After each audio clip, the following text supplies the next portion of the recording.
Hello, everybody, and welcome to the LCS Challenge League qualifier stream. Day number 2 of the group stage about to get underway. We have Group C and D kicking off their pool play on both this stream and twitch.tv/rallycry2. And we welcome you all to another exciting Sunday of League of Legends. We have this followed by the NACL playoffs.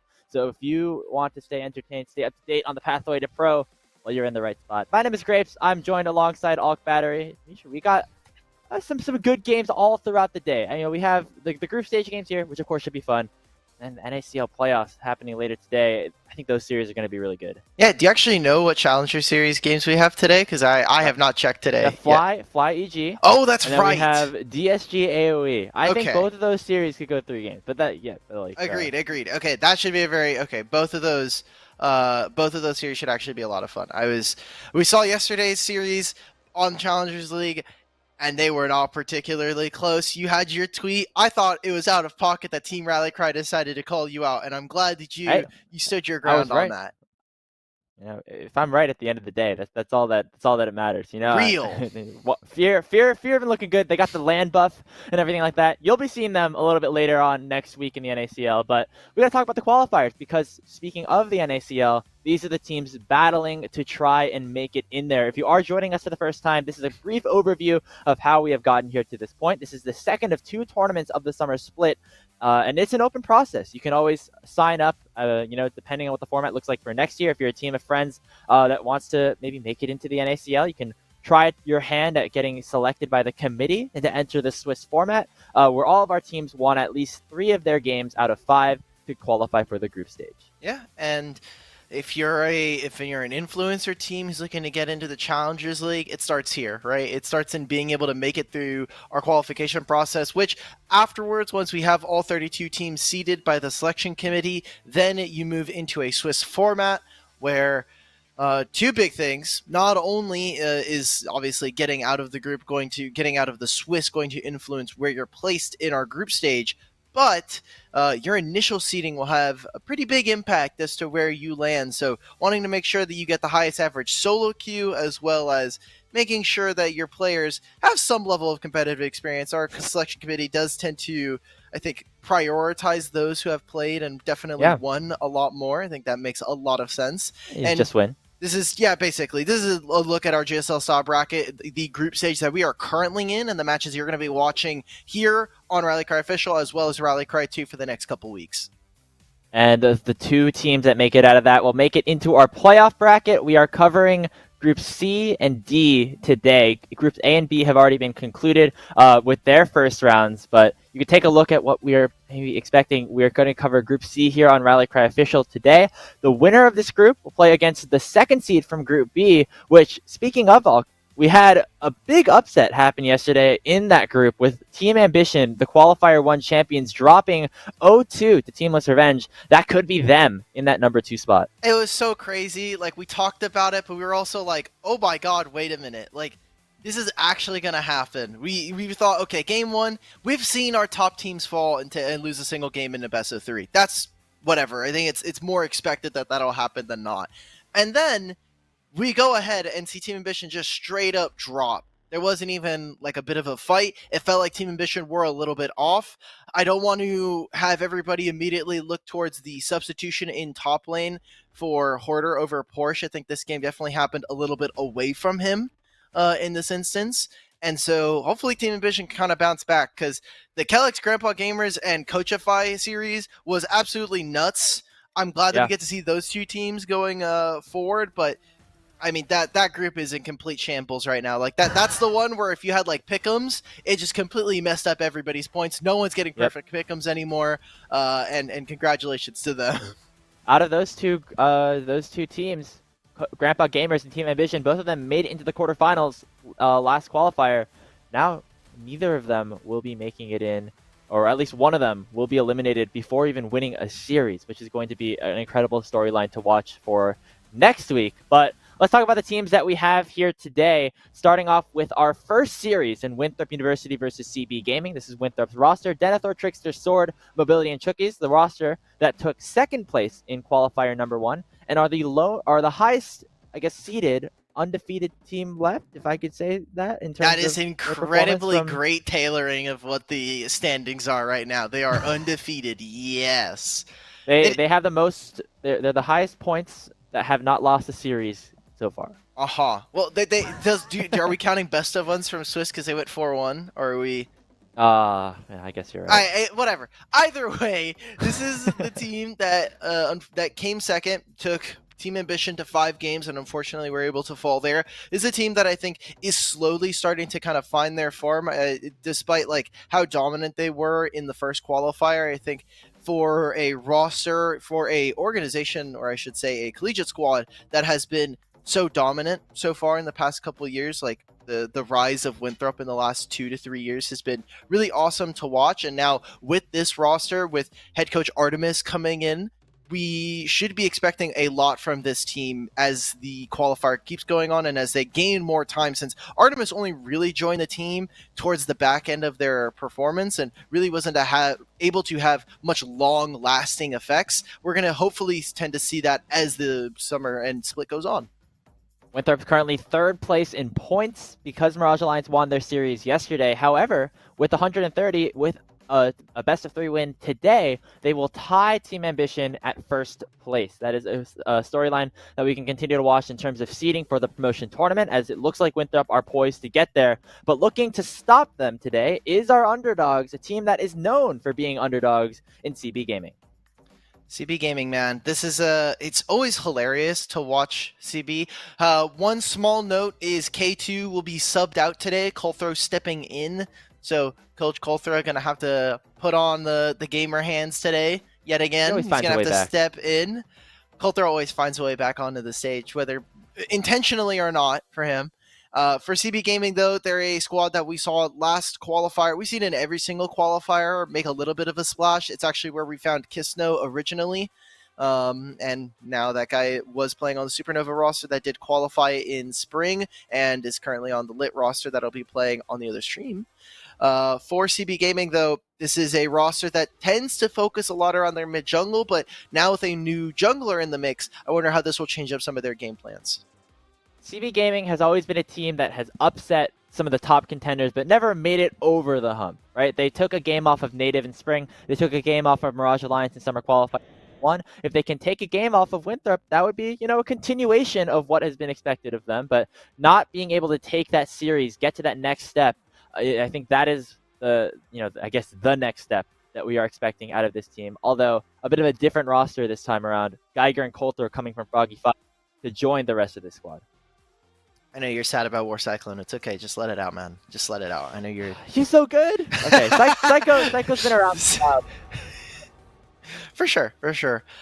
Psycho mixture during the qualifiers, during the Swiss part of the format for Summer 2, looked really good. They had some pretty standout performances for themselves. The one thing that I will say about this matchup that I was kind of prepping was going to be our mid-jungles here for both of these teams. Klexo does tend to focus more towards melees, but definitely picked up a Nazir and a Tristana during the Swiss most recently. And Sword, well, he has a more supportive champion pool. He definitely does have some of those carries. The Jaces has picked up a Nazir as well, where I think Trickster and Colthrow are just so unique. Trickster always plays what his team demands of him, but he does have some of those pocket picks like the Lilia, where Colthrow, I think, has a much more unique champion pool. We saw it with Froggy 5. He was getting things like the Karthus, a very big priority on Udyr as well. So I think it should be very fun between these two. You mentioned jungle right off the bat. Tons of bans directed there in the first phase. You see the Udyr and the Maokai for Colthrow, the Ivern and the Kindred against Trickster, and Winthrop University going to lock in this Kaisa to start things off. We have seen Sword pilot some champions that can get pushed with the Shiv, like Kaisa and LeBlanc, but I would expect that to be towards mobility in the bottom lane. Going up against the LeBlanc, though, that is definitely the pick of choice. We can take a look at the bans real quick. Rumble being one of them. We talked about this yesterday, but Rumble is just so disgusting on this patch. And the Udyr and Maokai being taken away from Colthrow. So options already kind of being taken away when we think of other AP junglers that Coulthard could potentially go into. When you have a LeBlanc, I think it does kind of disincentivize you from wanting to go from that. I like the Xayah pick. It does put Winthrop in a position where, are you going to pick the Rakan? You could pick the Nautilus as a counter. And so not only looking for that, but in the future, I think jungle is a perfectly fine option here for Winthrop to be taking.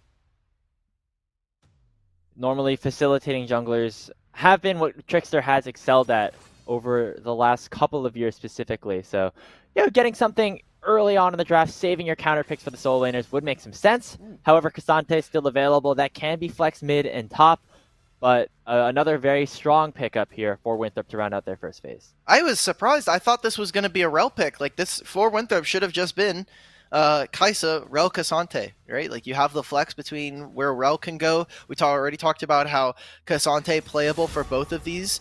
Mostly it has been Sword, but obviously Denethor has a very large champion pool and will go for it if he kind of sees the angle for it. CB Gaming, however, they get their Xayah Rakan pairing, which is very good for Psycho and Mixture. As long as these two have a very deadly 2v2, I think that CB Gaming can stand up to some of the best AD carry support duos that we have here in the qualifiers. And now we're going into the second phase. Mid champion pool kind of needs to be looked at for our solo lanes, and I'm getting a little bit afraid for the jungle because I think we might get some wacky stuff.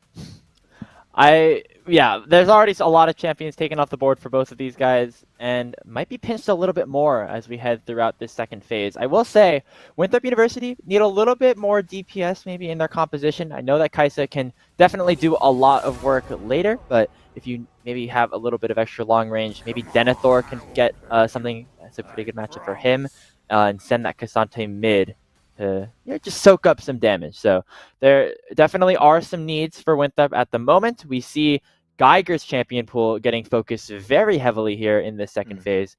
And now Coulthard needs to lock in a jungler here on 4. Good to go for, our top lane pick, but yeah, I'm worried because Geiger so far has really only played a lot of tanks, some of those bruisers.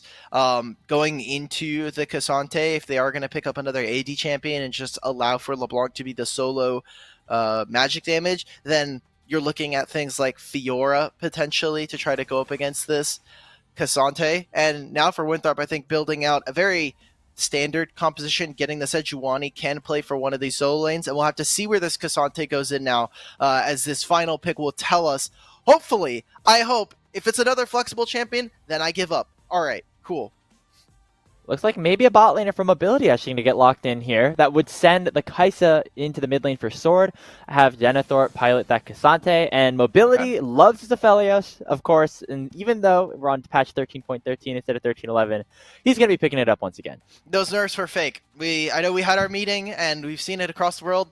The nerfs are fake. They do tone down Aphelios just a little bit, but I don't think they're meaningful in a majority of cases. We have the Malphite R5 coming in here for CB Gaming, so another engaged tank. We see here for CB, it is all in. As long as they can go right in, you have the LeBlanc who can poke out with the static shift build, and then you're looking for resets for this Viego. Big eyes on Coulthard here as the game goes on, they will have a lot of engage. You have between the top and the jungle, or on the top and support. It should be a very easy fight for them to go for. Winthrop, while they can survive, I do think this front line, I don't want to say it's fraudulent, but like it's not the one that is going to actually stop any of this engage, right? Like Alistar can delay a Rakan from getting in. Sejuani can kind of do the same, but an unstoppable force is going to land regardless. You are going to have all of your summoners up. And so I'm looking for CB. How aggressively can they play about 2 to 3 minutes before an objective to make sure that they can get those summoner spells out? Yeah, composition for Winthrop that is very reliant on those double marksmen. You have Swords Kai'Sa, Mobility Zephelios, and on the other side, CB, as you said, a lot of champions that can really dive that backline easily. And Winthrop, has some tools to deal with it, but maybe not as prevalent as you might have wanted. So Mobility and Sword are going to need some really good positioning here, because if they can fire out damage from long range, that is going to be what helps them against this CB composition. But once that trigger is pulled, that might be a little bit of trouble for our number 2 seed. Yeah, And they have some very strong lanes, like the Kai'Sa to LeBlanc matchup is the reason why we're even seeing this kind of matchup pop up. It has been very, very popular in recent times. And you look at the top lane matchup, Cassante versus Malphite is not particularly fun for Malphite. Like you were just sitting there, and anytime you want to poke, this champion just throws a Q3 and 4,700 HP. We're not going to get into the whole thing Yeah. now. But A lot of armor matches. Sejuani is also going to have, I think, a little bit of a tough time. The pushing lane and bot lane is what I'll be looking at, as Psycho and Mixture, naturally, because they're playing Xayah Rakan, are going to be able to push the lane a lot easier than an Aphelios. And so I want to see what they can do, and specifically now Mixture, someone that's a little bit newer to the scene, and how he can influence the map, because this game will get a little bit difficult if we see Winthrop going even ahead. In terms of seeding, a big favor towards Winthrop University, Oh, yeah. but CB Gaming have been known to pull out the upsets. Let's see what some of the broadcast talent thought about how this series would go down. We have our caster predictions here. Shout out to Rebel Fox, who's also joining us in replacing Summer. Hope that she feels better, was dealing with some things coming in. Know that she would have loved to be around to watch some Winthrop University gameplay, but looks like we're all on the same page for the most part. Winthrop here taking this one. Yeah, of course. I mean, I don't want to kind of make it look like it's any other way. CB Gaming are going to definitely have to upset. We've seen a lot of upsets just yesterday, but they would need to be this is a David versus Goliath in some cases. CB Gaming have definitely always had kind of that chip on their shoulder that they always expected maybe to lose, but up against Winthrop, there's a team that we just saw come in second. I guess we did just see Team Ambition come in first and still lose, so maybe anything's possible this weekend. Maybe there's just something special. I do hope that Summer does feel better. If you do happen to be friends or you maybe are a fan, please send her some well wishes online. Definitely. And, for her sake, hope that back for next week and Winthrop will be in a good spot, as she has them predicted to win. And I'm just excited to see if CB Gaming can take that next step, because for them, the biggest thing that they have to do is just continue to win series on top of series on top of series. Because although they have points generated from the first two qualifiers, it's not enough to really get them in based off of points, as long as the top 4 seeds perform the way that we are expecting them to. So when we're looking at a potential road for some of these other lower teams to get into the promotion tournament, it has to come off of a really deep run, if not winning the entire tournament. And so showing that you are super strong right off the bat is going to be a big deal if CB want to have a good shot. This Group C is just so dangerous, right? Like when we see all 4 of these names, it definitely feels like, okay, we've got Winthrop, we've got Timmy Turner, who has a bunch of players that obviously have a ton of experience and, at least from the Swiss, performed admirably. And you have Aporia coming in with a completely brand new roster and really trying to shake things up. Then there's CB, and it's like, okay, what could we do? Like, what is our expectation? I think for CB in this group, their expectation should be, where can we find upsets? Can we trip up some of these teams? Can we force a potentially uncomfortable matchup up against one of these teams? Because fact of the matter is, at least from our perspective here as a broadcast, we are looking at Winthrop going out as first, and then Team E Turner and Aporia fighting for that second seed out of the group. So you really need to be kind of getting into your bag, so to speak, for Group C or for CB Gaming, and looking towards what are some of the upsets, what are some things that we can look at as something different that we can pull out between these two. We're about to jump into game and see if CB Gaming can pull off the upset, but before we do so, have to take a quick second to thank our sponsors, because the NACL qualifiers are brought to you by Turo, the world's largest car-sharing marketplace, where you can book any car you want for just about any occasion. Forget about boring rental cars at Turo.com. Thank you very much to Turo for supporting NA talent, as we're about ready to jump into game. Yeah. Boom. Gameplay. Gaming. Winthrop now, this is a team that we've talked about. I'm surprised that they let Aphelios go through again for mobility. It was actually his only played champion between Swiss and group stage all of last qualifier. So I was like going through games and I was like trying to compile like champion pull list. He had not played a different AD carry the entire qualifier until quarterfinals. So Hey, if it ain't broke, don't fix it. yeah, of course. Like Aphelios was, speaking of broke, Aphelios was pretty broken. Aphelios was and probably still is a little bit broken. Especially when we see it at this tier of play. Aphelios is just a touch too strong. And we'll see if Winthrop can kind of really turn that on with more and more good play as the game does go on. I am looking for how these two mid laners will play on sides. I think when we look at CB, they definitely want to try and play a little bit of a 4-1 strategy with LeBlanc in the side lane. Maybe you can have Colthrow mixing in between both of those lanes. But for Winthrop, you have Denethor, who is definitely a proficient side laner with his Camille play from solo queue, and Sword can very easily join in from fights or play on the side lane with how potent this champion is once you get your evolves. Yeah, the composition to me turned very quickly from a low range composition to maybe a higher one, like a kind of a long range poke comp for Winthrop, just based off of that Aphelios coming into the bottom side, and also just compared to the champions that CB have locked in for themselves. The ability to play at range with mobility is going to be very important. Maybe Sword going for that static chip and AP build, having the opportunity to do a lot of damage with those Prey Seekers. And so right off the bat, seeing some trading in mid, but that is our expectation for later on in this game. It's on CB Gaming's, it's their responsibility, CB's, to really push the engage. Yeah, and we'll see what early action they can get. This is Viego into Sejuani. Don't think that we'll be seeing too much invading, although Colthrow is going for a little bit of a different path by avoiding out on the ward. I don't know if he was able to get by being unspotted, but by completely skipping this camp, he has decided to immediately go for a 3 camp into gank. So trying to get around some of the timers that Winthrop would be expecting. And we'll be looking forward to how Winthrop deal with this. If CB can find some early play, you already see that the bot lane is starting to crash. Maybe they're trying to get this wave to bounce back. Not in the best spot. We're going to be playing on this next wave. So that minion wave you see on the minimap, that's the next one that Winthrop and CB are going to be looking at. Interestingly enough, both junglers heading to the mid lane. Sword is pushed up, but Trickster on his way. He had that ward at the Raptor camp, as he said, so we'll be able to do that. Meanwhile, Summoner spells traded in the bottom lane as mobility gets chunked out pretty heavily. The Zyra Khan for CB working out. Good job from these two. And even now looking at what Colthrow is able to get, good job from Trickster. Intelligent pathing here as now having that ward on the Raptor pit because Viego didn't actually take it, takes a camp away, and still has the entire bottom side quadrant. Now we'll see what this dive can kind of get through. Oh, wow. They even get the teleport. They get the heal out of mobility. A big win for CB. Very preempted TP, but honestly, probably necessary. Because you already had that heal down for mobility, would have been a very scary situation if he lost all of those minions under tower. So with the mid lane wave in a pretty good spot, Winthrop just going to burn another summoner spell. And as you said, Colthrow off to a very good start in this early game.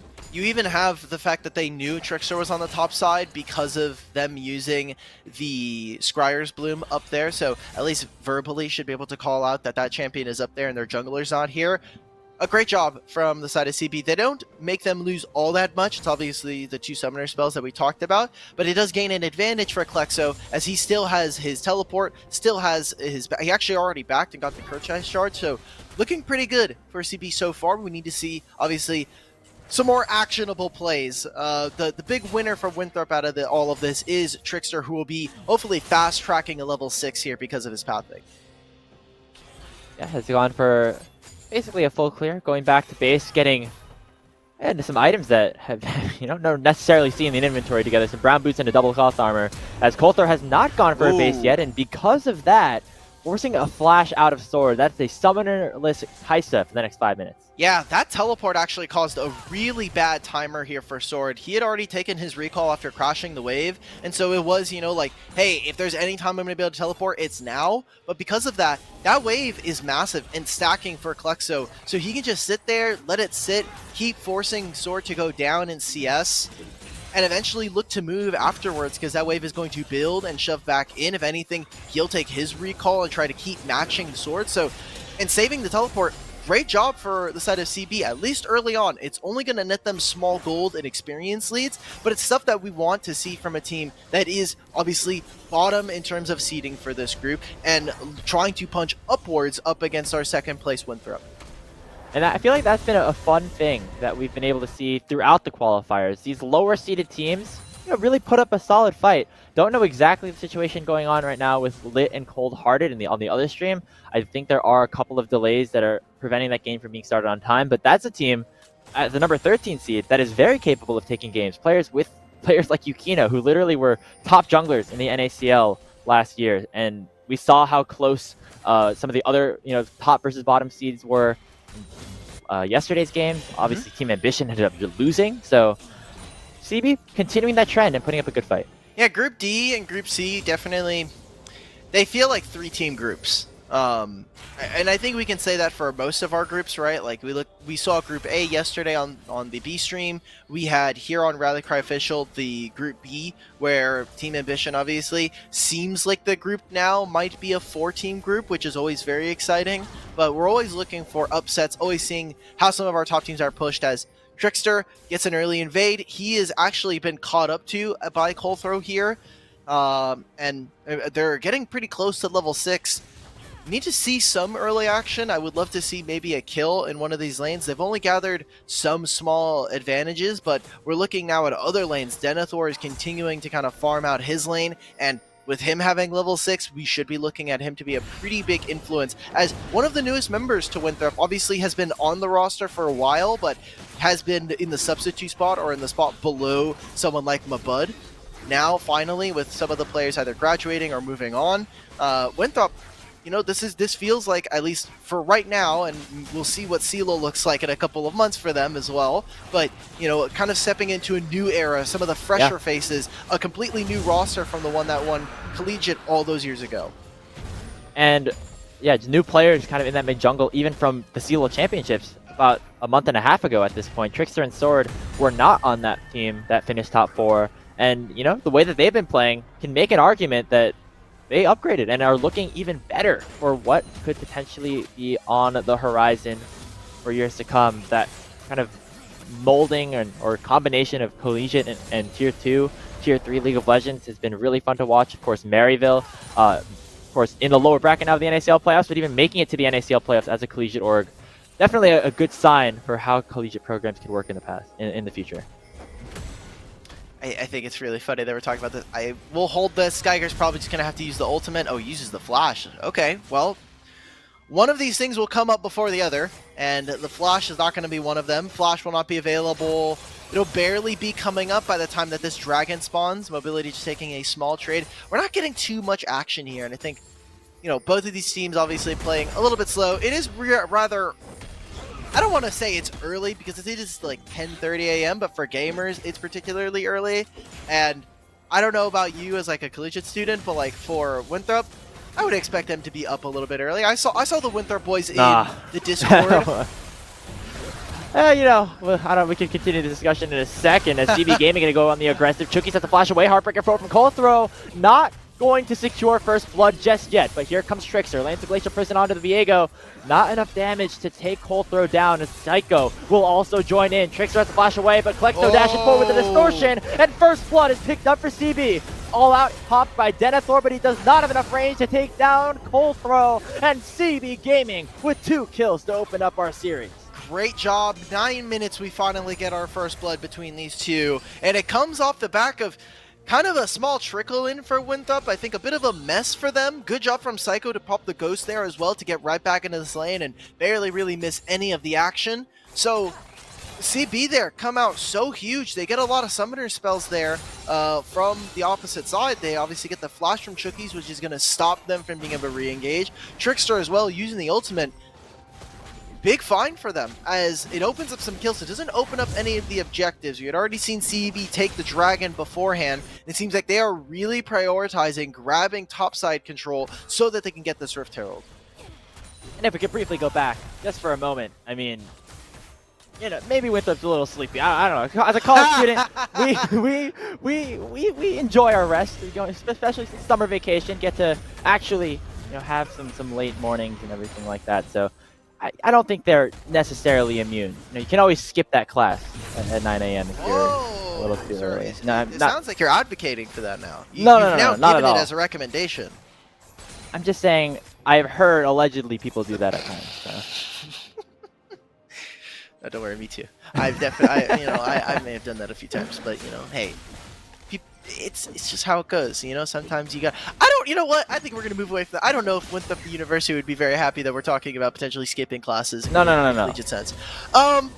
Winthrop gonna have to get their act together though. That was one sloppy fight. I don't think they're quite out of it yet, but we're starting to see some of those discrepancies come up with how specifically Klexo was able to finish the static shiv first. Sword did just back and grab the TP as well, but so far for CB, they've kept the summoner advantage specifically through their mid lane.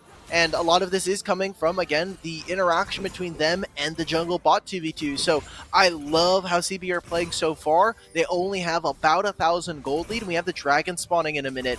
Looking at what's available, I don't know if this is the timer for CB. I think you're just going to have to use this Rift Herald and grab yourself some turret plates, as you don't have summoner spells on some pretty important members, and Kolthro can really only go in now with the Heartbreaker. Yeah, without Geiger, without Geiger's teleport, like going for a fight around this dragon will be a little difficult for CB Gaming to try and formulate. And even though they are in a pretty significant advantage, having that go button maybe a little bit harder than you might have later on in the game. So just finding little picks like this, chunking some out of Trickster. Sword gonna join in, maybe with the roam down from Geiger. This could be a good fight for CB Gaming. Trickster gonna get knocked up and taken out by the side of the Rakan. Teleport coming in for Denethor to try to respond, but that's another kill for CB. That was a wonderful play. We already had seen Geiger actually moving down before that play happened. So they find that pick, but they use a few too many ultimates, a few too many resources there, and it won't turn into a dragon quite yet. They're gonna reset, finish off some items, getting baited by the stupid visual indicator because it's bugged on spectator client for Rift Herald. That is not going to be, you know, going away anytime soon. It's just going to tick over to 2. Here we go. A Triforce now finished for Kolthro. There it is. We have 2 Rift Heralds apparently. And Winthrop, with all those kills, they got the teleport out of Denethor, but it will mean, again, that dragon like we were setting up for. And about a minute and a half before this Rift Herald goes down, I don't know if they're actually going to be able to get any meaningful amount of plates because everyone is so close to mid. It is a dragon. We'll see what Kolthro wants to do in response to that. Hextech Rift should be fun. You talked about the ability to look for sneaky engage angles and stuff. Those Hex Gates are going to be big, as looks like they have found an opportunity to proc that Herald in the mid lane, as Kolthro will get Klexo a couple of turret plates for himself. Meanwhile, in the bottom lane, Winthrop going for an aggressive play onto Psycho, who does still have the Feather Storm, so bit of a riskier dive, but at the least, some more plates, some more gold going over to the Winthrop bottom lane. But now, all of a sudden, Psycho has to be careful, pops Feather Storm, and the heal out of mobility as well. Mixture looking for the engage, does not have the quickness, but will have the flash burned from mobility in response. Well played from those two. Good trade for Winthrop as they trade up, but it is the flash coming out of their AD carry here. Mobility not going to have that, and with red, white should be able to at least get some meaningful turret damage. They did get some plates in mid like we were talking about, so Klexo and Kolthro are going to be looking good, getting some gold into their back pocket. On the opposite side for Winthrop, Sword just slowly scaling up, you know, down 2.5 waves it looks like, but still going to be a relevant team fight player in these games.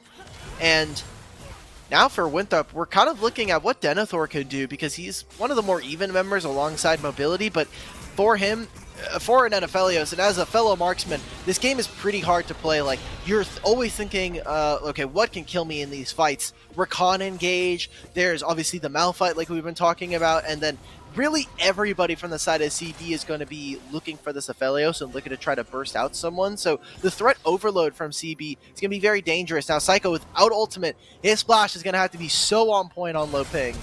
Here they go. Glacial Prison comes out, but a nice flash out of Psycho. That's the summoner spell that you said was available, Dimitri, and Psycho used it perfectly. We'll be able to catch this wave on the bounce. CB Gaming now, 3 minutes before the next dragon. We talked about how there is going to be the Hex Soul potential here for either of these teams. CB are definitely going to want to take that, as you do not want to try to give that over to Winthrop. And so far you have had pretty decent control over the rest of the map. I want to see a little bit more out of Klexo. He has been doing a great job of just kind of being an annoying little fly on the wall as a LeBlanc, as one does. But to see that impact, I think we'll definitely be waiting until that second or third item. Yeah, I feel like that's what both these compositions kind of want to do in a way. Just wait for the late game. And right now, CB Gaming in a decent spot to do that. But yeah, both need the ability to get some more items before they really become a big factor. As Dragon spawning in about 2 minutes, Herald about to come up. That could be the next place where we see a play, or it could be mid lane as Trickster looking to prevent Klexo from nearly taking the entire of the tier 1 turret. And with that static shift proc, we'll be able to collect it as the rest of CB actually forcing Winthrop out of the mid lane. So, another Rift Herald here spawning. You see how they are split up. Geiger is up in top side. You already have Klexo here near this objective. And Winthrop taking this time to split the map, getting so much deep vision into the bot side. They can go straight onto Klexo here. Wow, Chookies has lots flash. of damage. Nice flash from Chookies as the engage works out. No! One more tower shot, and Klexo will get one back. Oh man, that's so unfortunate. Swords just like Icarus.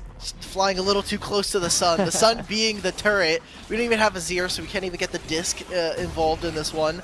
And it will mean that they don't get a lot of pressure on the bot side of the map. Chookies is like, I'm playing Alistar. If I'm hitting a turret, in most cases, it's probably a mistake. I should just be looking for an engage. So recalls, and they're able to get so much out of that play. Now Chookies without flash, that is one tool that is not available for Winthrop in another fight. We have Dragon spawning in a minute, and yes, it is third Dragon. Both of these teams, one Dragon apiece. We're nowhere near a Dragon Soul at this point, but if you wanted to contest for that, that is something that you have to be thinking about.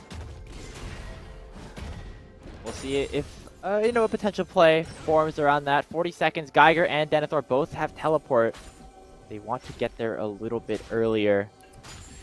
Pretty tense game overall. Even though Winthrop is behind, it feels like they still have decent control. Maybe not of the vision game, as minus 75 right there, but all good.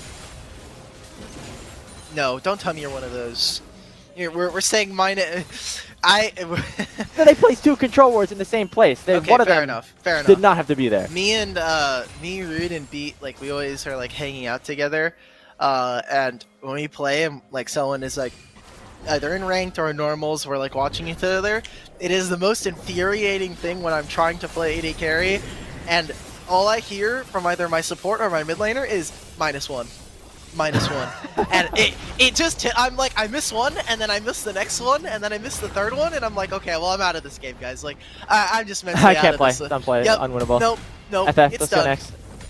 Dragon's up. A turret was taken there, and this is a good timer for mobility. Now, for Winthrop, can they actually contest for this? Maybe they'll be late for the Dragon, but the re-engage for them, they'll need to be able to stop this afterwards. Can they get into the pit in time? Trickster? He's going to have to dash over to look for a steal, but he has no vision into the Dragon Pit. No idea when that was at a crucial threshold in health. And so the second Dragon of the game secured by CB Gaming. Winthrop instead looking to push into this mid lane. Geiger has ultimate, looking for the opportunity to engage. We're going to have a fight. A 2-man knockup connects from Chookies, as now Klexo looking to continue the chase. When CB Gaming have the ability to pull the trigger, but they did not want to do it just there. They'd already lost the top turret there, so CB, by seeing that the Aphelios is already over there, they grabbed that. We had talked about how maybe this Dragon wasn't going to be important, but for Winthrop, maybe feeling a little bit antsy, right? Like, you never know how players are feeling in-game about the state. We obviously have God Vision, and we can see what the goal total is, but I know when playing, and I'm sure as a player, like, even just as a casual player, there's always that moment where you're like, how far down are we? Because it feels like it's probably more than it actually is. I know some players definitely will underestimate how much gold down they are, but that's usually from a winning position. And for Winthrop, they still have scaling options. Sword is getting very close to finishing his evolves on 2 of his abilities, so that'll be a very important change for them and their dynamic and how they play the game. Mobility's coming up on 2 items. Winthrop are not scared with where the game is. They're very close. They're within touching distance of their opponent. And again, only 2 dragons for CB as a total. We will take that. They delayed a soul by 5 minutes by getting that second one, so feeling comfortable.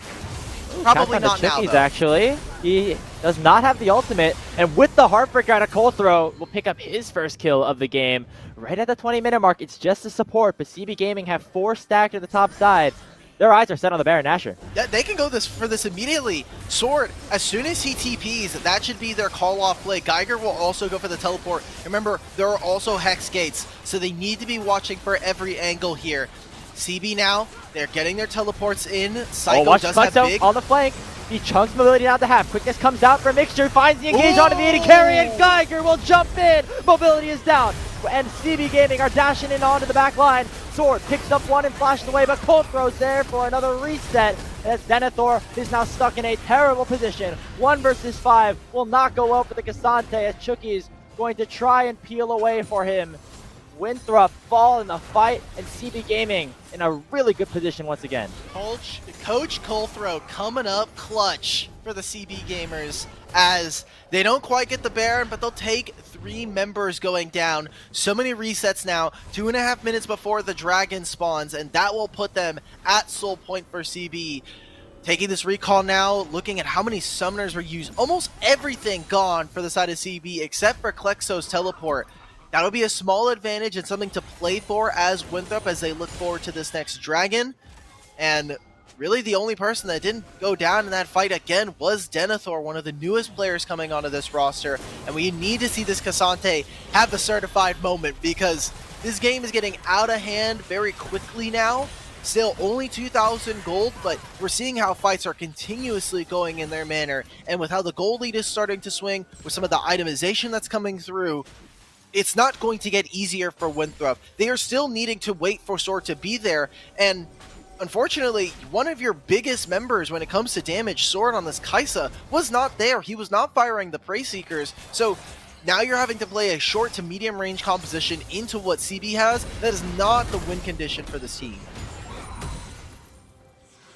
And yeah, just 1 reset is all it takes, right? And with Geiger and Mixture having brilliant engage, Klexo being an assassin, the ability for one of these 80 carries to get 1 shot, whether it's Sword or mobility, allowing for Cold Throw to get a reset, get a possession, that is the win condition for CB. And with this even slight gold lead, it can be a really good opportunity for them unless Cold Throw gets caught out. Here comes the charm, but Mixer will go down as Winthrop find a good engage, and will strike right back with a kill. Mixture just face checking alongside his jungler means that CB will lose 1 member. Remember, this game is still incredibly even for how I guess slow and feels more one-sided for CB. We have seen them kind of take the pace of the game and really try to move a lot of it. Remember, there are 2 mid-turrets missing here for CB as Winthrop will finally take their first mid-tier 1. And now, 20 seconds before the Dragon, I wonder if they're just going to immediately move for this. They have so many more tools, so many more available to them. Oh, seems like they just want to try and Death Rush. They do not want to try to fight CB on even ground. Should have seen the ward go down there. Worked for them last time. Watch the Hex Splash, but it's not going to go aggressively as the ward will spot Winthrop out. Geiger going for the ultimate, lands onto both 80 carries. Here comes Collective on the flank. Oh. Cool. The Heartbreaker will take out Sword, and Mobility now has to fight this out on his own. Geiger and Klexo still diving onto him, but with the Chakram, he's going to continue to be able to survive, but not take anybody from CB with him. Geiger gets another. It's 3 kills over to CB Gaming as they head to Baron. They're going to grab this one, and Graves, I don't know what it is. Maybe it's just upset weekend. But that just means Gets Recharged is going to be having a lot of fun later this next week, because now CB Gaming are at least looking poised and ready to take game 1 up against Winthrop. We've seen this roster take so many upsets up against higher seeded teams here in the qualifiers, and Qualifier 2 in summer is not going to be any different here as they get the Turo Baron buff. They just keep doing it, man. Every tournament they play, they take a game off of a top seed. This organization is just known for that at this point. Synonymous with upsets in their brand. Winthrop, maybe the next on the list, as they have that Turo Baron buff. And of course, the question for CB as we continue to look forward in this series is, can they win that second game? Can they continue their momentum? Because while they have been able to take games, never been able to take that series against a top organization, pull off that upset. But right now, they look very good against Winthrop University. Okay, trying to find something. I mean, I think just Trickster's just dead here. Geiger can use the ultimate. They can just find so many picks here if they really want to. Oh, Trickster not on the same page with the rest of his team, as Mobility was in the process of going back to base as he dashed forward. 2 more kills for CB Gaming. They're up 6,000 gold with the Baron buff in their hands. They're pushing down the bottom side. We talked about it just now, your little turn of phrase there. Grapes, I want you to check your hands real quick. Everybody at home, we may have a series on it, okay? Just make sure that you're cleaning your hands, that you're moisturizing as well, because This game Oh, is got going one, to yeah. get very sweaty after this. Winthrop are not going to enjoy the fact that they are down one game. They're a team that always seems to fight back after a loss. We saw it specifically in that Team Ambition series in Grand Finals. Every time they took a loss, they immediately bounced back and were able to find a win. And for Winthrop now, kind of looking... I hate that sound. Wow, that's awful. The metal clang of Hextech Portal, disgusting. Wow, okay. It kind of doubled on top of each other as well. Yeah, 'Cause so two it of them just- took it at the same time. Oh. Yeah, okay. Well, we have contacts at Riot. We can talk to them. Yeah. Right. Baron is spawning in 4 minutes, but like, there's really no outs here for Winthrop. They just need to find something. Yeah, they're going to try for an engage right now, but Sword takes a blast cone right into the hands of Colthrow. A huge Moonlight Vigil, though, coming out for mobility. Red and blue guns could win a fight for him, but they are just too far behind. It's a double kill for the sub-jungler as Colthrow could look for more. Jumping forward the Heartbreaker, securing another one with Psycho, and another one onto Denethor. It's a triple kill for Colthrow as CB Gaming are up 16-3 and are going to march into the base. I can't believe it. We came into this series thinking Winthrop were going to just leave it, kind of just leave everything out on the table, beat up on CB, and take us straight to the second series. But here in Game 1, at least, CB are proving to be upsets. And look, they got their coach in. This is not even their main roster, the one that was intended for the qualifiers. This is their coach subbing in for K2. A fantastic performance so far from him on the Diego. And, you know, Colthrow, I will say, he has been on a couple rosters. We talked about the Froggy 5 one. Didn't have too much success. They made top 8 or top 16 last time around. But Colthrow, I think, has been discounted. There have been some performances that have not been perfect, but still showing why he always makes it to top 16, why he is such an incredible player, and his tenure should be respected. And it's not even the double up. Okay, so it's literally just the Hextech Portal. But how come the second one was so much quieter? I don't understand. Maybe the Hextech portals, like they have like a individual cooldown timer where it's like the first one after a little bit they gotta like wake up. It's just like the rest of Winthrop right now. Yeah, like a reboot. Yeah, they gotta reboot and oh god, that noise is horrible. Why is it only on spectator? Because I swear I literally just played on a Hextech Rift yesterday and there was just no sound. There's like nothing like this. Anyway, CB Gaming regardless. 2 minutes of that Baron spawns, minute 30 until Dragon, but I want to hype up Colthrow a little bit more because this guy, I've been following for a while. Of course, shout out to Grandview University, the Midwest Esports Conference back in 2022, but I mean, Colthrow has been a player that always has been a strong leader for his team. You hear these stories, but when you go to LAN, the only thing you can hear, it's not even the gameplay, it's Colthrow screaming to hype up his teammates. He's kind of shifted into like a managerial role for the last couple of splits or so. He's even coaching this team, was kind of the manager of CLG Faith back in 2023 at the start of this year. So, looking for new opportunities to stay involved in the esports scene, but in a way, looks like that maybe has even helped him in his performance here today, leading this team of relatively new players to upset one of the top teams we have in NACLQ. I don't want to say moving to staff is retiring, but if there's ever been like a esports adjacent of like retiring, Colthrow and Column are always come to mind. They're always like, I'm going to not be playing, I'm going to step away from the player role, and Colthrow just comes in, fine, I'll do it myself. Like, I just gotta, like, they need me, my people are calling me. Same thing with Column. Column's like, I'm done doing League, and then boom, drops a native roster on us for the first qualifier of spring. Like, it's honestly insane how many times we've seen players in general, want to take a little bit of a step back in their playing career, maybe not finding the same success that they had in previous times, and now, maybe a little bit of time, maybe a little bit, away from the keyboard all the time and being more in a oversight position does give you some perspective. When you're able to see God vision all the time, it's definitely a lot easier to play out the macro than being in game, but Colthrow seems to not be really missing a beat as we are 30 minutes in. CB are 10,000 gold up, and we need to see how they'll close this one out. We have the Baron spawning. I assume that that'll be their avenue to try to finish out this game. Winthrop, they have finished some items. Their 80 carries are both on 3, and so we'll have to see if they can actually turn this, because this is the closest, the strongest they're going to get for how this game is. Klexo on a disgusting flank here.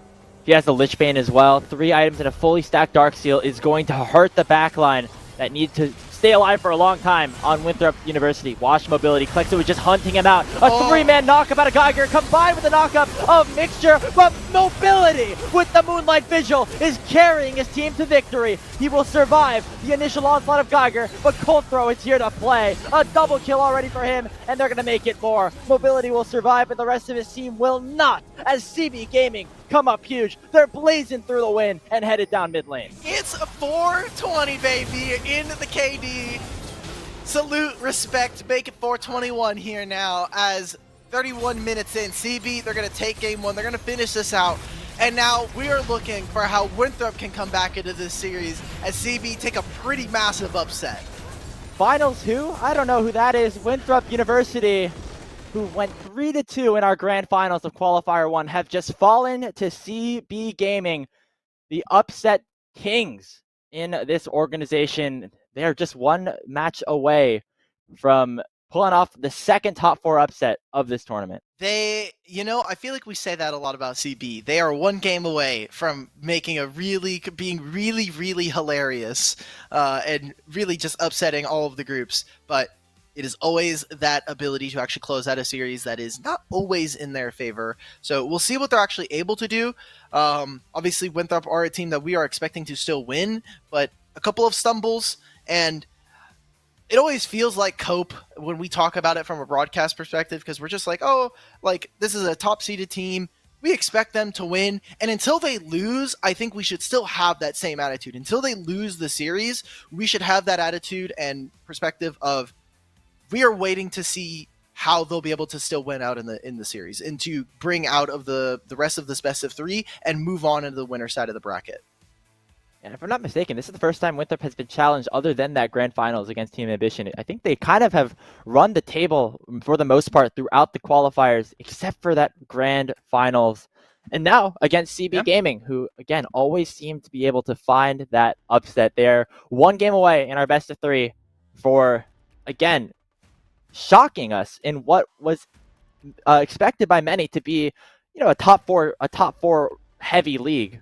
And now Team Ambition has fallen. Winthrop maybe are not doing the best either, but we still have a lot of gameplay to go. And I think that there are things that Winthrop can do both in the draft and also in the way that they play the early game that can take them over the top in this next matchup. For sure. And we can get right into that after this short break. So don't go anywhere. We'll be right back with CB Gaming versus Winthrop.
The LCS Challengers League is brought to you by Turo, the world's largest car-sharing marketplace.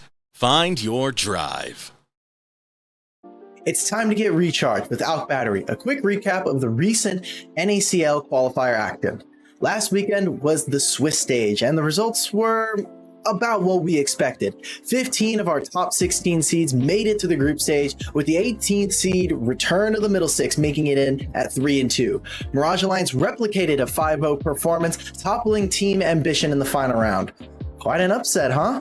Round 1, 8th seed Gentle Hearts Gaming, a reboot of the Cheese Chasers who we saw make top 8 in Qualifier 1 of Summer, lost to the 28th seed with not one, two Baron steals. Spinning is hard, okay? On day 2, round 3 turned some heads with Mirage Alliance versus Cold Hearted. Although without Davemon, Yukino and friends certainly made Mirage work for this win with a unique draft and some great early plays. While they did fall to the 2nd seed, Cold Hearted are certainly a team to watch here in Group D. The 5th and final round had 2 very important matches, our battle for a perfect Swiss and the fight for the final seed of the group stage. Team Ambition and Mirage Alliance were 1-1 before this match, with Mirage taking a 5-0 in Qualifier 1, while TA took the semifinals, going on to win the entire tournament. Chad actually picked up an unexpected Karthus and the first seed heading into groups this weekend. Mirage Alliance will stay undefeated, going 5-0. Blue Otter League versus Return of the Middle Six, 16th versus 18th. ROTM have been participating in the qualifiers, but could never quite put together a run in the Swiss, while for Blue Water, they were newcomers in summer and finally had made groups just weeks prior. This game was far from clean, but to see 2 organizations whose fame come from the oft-forgotten and underserved Tier 3 space, this match felt like it had something special and delivered there. Turn of the Middle Six made it into the groups, and we'll be seeing them this week go up against Mirage Alliance. And that's it. Now you're ready to watch some qualifier games this weekend as our group stage begins over at twitch.tv/RallyCryOfficial and RallyCry2 on July 22nd and 23rd, starting at 10 a.m. PST. We hope to see you there. Hey, you were there. That was you. Whoa! You just thank you for the recap, Alk, of all the group stage. In case you missed out on any of the Swiss action, and we have some of our teams playing here today, with CB Gaming pulling off a big upset over Winthrop University in this first game. And it's one game, right? Like, I know we're getting hyped about it, but it is one game. And it was a rather impressive one, I thought. It was rather slow. We didn't get a lot of action until about 9 minutes, but a single bot dive for Colthrow turned into a small advantage for Klexo, and then it just set Sword off of his backs and off of his tempo for at least the next few minutes, setting them up for success. It was a really well played game up until that point for both teams. So I'm actually really excited for what this means, as Colthrow is the coach of this squad, and so far, at least subbing in for K2, has at least added a little bit more direction to the team, I hope. Yeah, K2, kind of a newer player to the space, like some of these other pieces that are a part of CB Gaming. Of course, we've seen Geiger and Psycho around for a while on certain teams, but a good opportunity for them to be on a really established roster on a top 16 team in the qualifiers this time around. And having that veteran leadership from Colthrow seemed to help them a lot, because not just the KDA, but just the way that he seemed to be facilitating engages and plays for his squad, finding these flanks, was really impressive to watch. Exactly, and he's been very, very impressive so far. Now, what I would actually want to see from the rest of the squad is, one, how they're obviously able to close out a series. I think some of their decisiveness is something that does tend to lack. They are also a team that can be very hot and cold sometimes, as we just saw. That is, I think, one of the things about our qualifier teams in general, is that level of consistency isn't always there. I mean, we literally just saw Team Ambition yesterday fall. Consistency is going to be so key, especially going into the rest of this tournament. Not even looking forward towards promotion, but like playing the rest of this tournament, going further in this group, trying to make it out, getting into top 8. All that requires you to consistently win games and win series and close out. And that has not been the case for a team like CB, who we have been talking about. Yes, they find upsets. In spring, it was against Native. In summer, it was Mirage Alliance and now Winthrop. But they need to be able to finish out. They need to be able to close it up, whether it isn't a 2-1 or 2-0. I don't really care. What I want to see from them is, their decisiveness, if they're going for calls, and really now with Colthrow here in the mix, I need to see players like Psycho and Klexo step up. They had a great performance this time, but Klexo in particular is someone who I've been very critical of in his performance. I think of all the Aurelia games we've seen, I think he has the mechanical prowess there. Obviously, if you can play a champion like Aurelia like he does, you have the hands. Now it's about playing champions that maybe have a little bit more usefulness, are able to at least impact the game, and overall just have a more positive influence on the game, because I think sometimes Klexo can feel invisible. Yeah, I mean, easy to do that when you're playing Aurelia at times. That champion, it's hard to really have a huge impact unless you're significantly ahead. And we have seen those moments from Klexo in the past, but look pretty good on that LeBlanc in game number 1. We'll see if it continues here, as I believe draft for game number 2 about to get started. Winthrop selecting to go towards red side this time around, as they did drop that game. Looks like things gonna look probably gonna be a little bit. Thinking of I'm trying to find this meme from one of the GM of CB, Marquez. He has there's a meme, I don't know if it was one of the players, they made hey, do you want to play in qualifiers? It's like, yeah, and then it's like the monkey paw curls, and it's Marquez, their GM, like with 4 of their diamond players and like 1 masters player. Is really funny. But I'm trying to find it because it was one of the best things. I think it was posted in the actual NACL qualifier server. I can get it after this game. Probably post it on Twitter if I can find it. But now we're heading in. Bans looking already a lot different. Getting rid of the Kaisa here, so Olaf and the like are going to be up and available. Maokai was the big one that was taken away from Colthrow, and now he even had access to Azudir. Takes the Maokai away for more control. Yeah, that was banned against him in game number 1, but with Winthrop prioritizing some other things like Klexo's LeBlanc and Tristana this time around.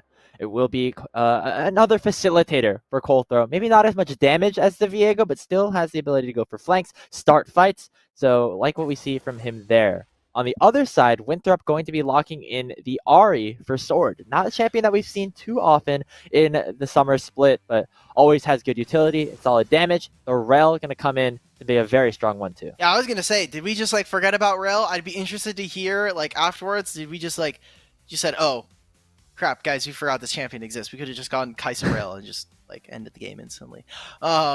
Very, very potent 2v2 here if this Rel is going to be going into the jungle, but does mean that for CB Gaming, they need to be looking for either counter engage. The Alistar now suddenly grows in priority. I don't know if I really want to play a melee matchup into a champion like Rel in the jungle, but this 2v2 does mean that if you are going to be picking up this champion, Wits End Merc Treads as your first 2 items, chef's kiss, your champion is going to be OP. And we'll see what they're able to do, as immediately slamming the Viego pick. So a lot of damage here from Winthrop. Great engage as well. Their ability to actually find resets is going to be very good. I like that we have the Viego Ahri combo. That is essentially the new Lee Sin and Lissandra combo, or Lissandra Viego essentially. So I love that. For CB though, they're very resilient and they can take very good control of space. Said this Aurelia pick for Klexo is one of the specialties, even though it has had mixed success in the qualifiers based on the teams that he's been playing against. If it goes the way of game number 1, might see another situation where Klexo popped off on the Aurelia like he did against Mirage Alliance in their win against them.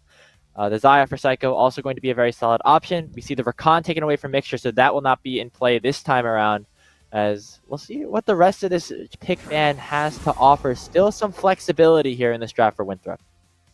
Getting rid of a lot of top lane picks here as well. I'm interested to see the Renekton. Maybe trying to get that away from Geiger. If they're able to have the Aurelia alongside the Renekton, it would mean that access for the Rift Herald would be very, very powerful, and especially with a pretty good setup jungler like Maokai, we'll be looking forward to that. Rakan as well, just a takeaway from the bottom lane here. Getting rid of Varus and Ashe, who are 2 very, very strong champions. I know that we've been seeing a lot of the AD carries actually start to move towards Ashe, just because Rel Ashe is incredibly annoying to deal with.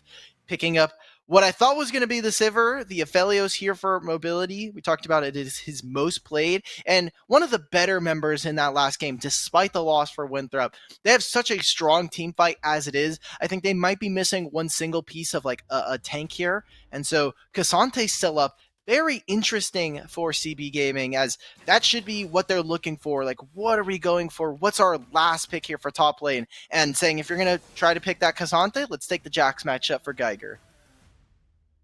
Should be an interesting one. We'll see what Denethor has in response. He is able to play a lot of different champions. That has been one of the big things that we have praised him for over the last year. Just being able to expand his pool, play a multitude of different styles. It looks like he might go for a bit of a tank slash enabler here on the Casante into the Jax. This has been a matchup that has gone either way in terms of public perception, but should be a pretty decent time for Denethor either way. Casante, it just felt like they were always leading towards that. It is, I don't want to say it's surprising that we're seeing Denethor play it. It has been a champion that Denethor has played the most out of anything. And the Jax matchup is the perceived weakness. When you talk to pros, when you talk to high level analysts, they're always talking about how in the 1v1, if Jax can force level 2, use the counter strike to deal with all the minions, it is very good for the Jax. Obviously, as a split pusher as well, you can match the Jax. Come team fights, Casante is going to have, in my opinion, just a little bit more influence, but it all matters about what you're actually able to get done in the laning phase. If nothing does happen, then we're looking for Winthrop to have very good damage. They are relatively short-ranged, so we're going to be looking at Sword and Chookies. These two members, Ari's going to have a lot more mobility, so her ability to actually go in, start fights with the Charm, maybe come back out with the Spirit Fire is going to be giving them a little bit more range. But Rel as well, we're looking at good vision setup for the side of Winthrop. What can they do to start up a fight where all that CB need to do? Throw a sapling in. Then you have, Braum, who can walk forward. You have this Jax, who can come in as a flank. CB Gaming, I think, as long as they're there first, as long as they're able to face check and kind of, get rid of vision as they move forward, should be a rather simple team comp to play. And I think that's totally okay. You do not need to reinvent the wheel when it comes to team compositions. Yeah, and I think the composition works really well when CB Gaming are the first team to set up around these objectives, because the ability to counter that engage that Winthrop have set up in their composition with the Braum, with the Maokai, and even the Xayah to gain a little bit of extra space with those feathers and with the drag back is going to be a really big tool for them come the team fights. And if you can get to the objective first, set up vision, Winthrop are forced to come into you, then you can have Geiger coming in on the Jax with a bit of a flank. I feel like overall it's a very well-rounded composition, and once again, CB Gaming looking very good in this second matchup, trying to take that second straight win. For Winthrop, they're going to be looking forward to hopefully kind of stopping this run. They want to obviously get into the top bracket, and we can even take a look at our actual group here. None of the results will have actually populated because, shocker, we are the first match of this entire group going to be played. The big influences here, Winthrop, if they do go on, they are going to be moving on as Group C, and then we'll be looking for whether or not they can take being the winner of this group. But I wanted to double check something. Let's see. So Group C again, if they're able to get Group C Seed 1, they will be going up against, just want to make sure, where's Team Ambition? So they will be going up against Group B Seed 2. Group B, yeah. Right? If they go out in second, let's say CB take this. They go all the way through the losers bracket for Winthrop, and they make the run. Group C, second seed, is going up against Group D, Seed 1. Which, if we take a look, that'll either be Lit, CCG, that's that group, right? Like Cold Hearted, CCG, Apex, Lit. There's a real possibility that we see Winthrop take down some of our semifinalists, some of our, obviously they're not going to even be on the same side of the bracket as Team Ambition until Grand Finals yet again.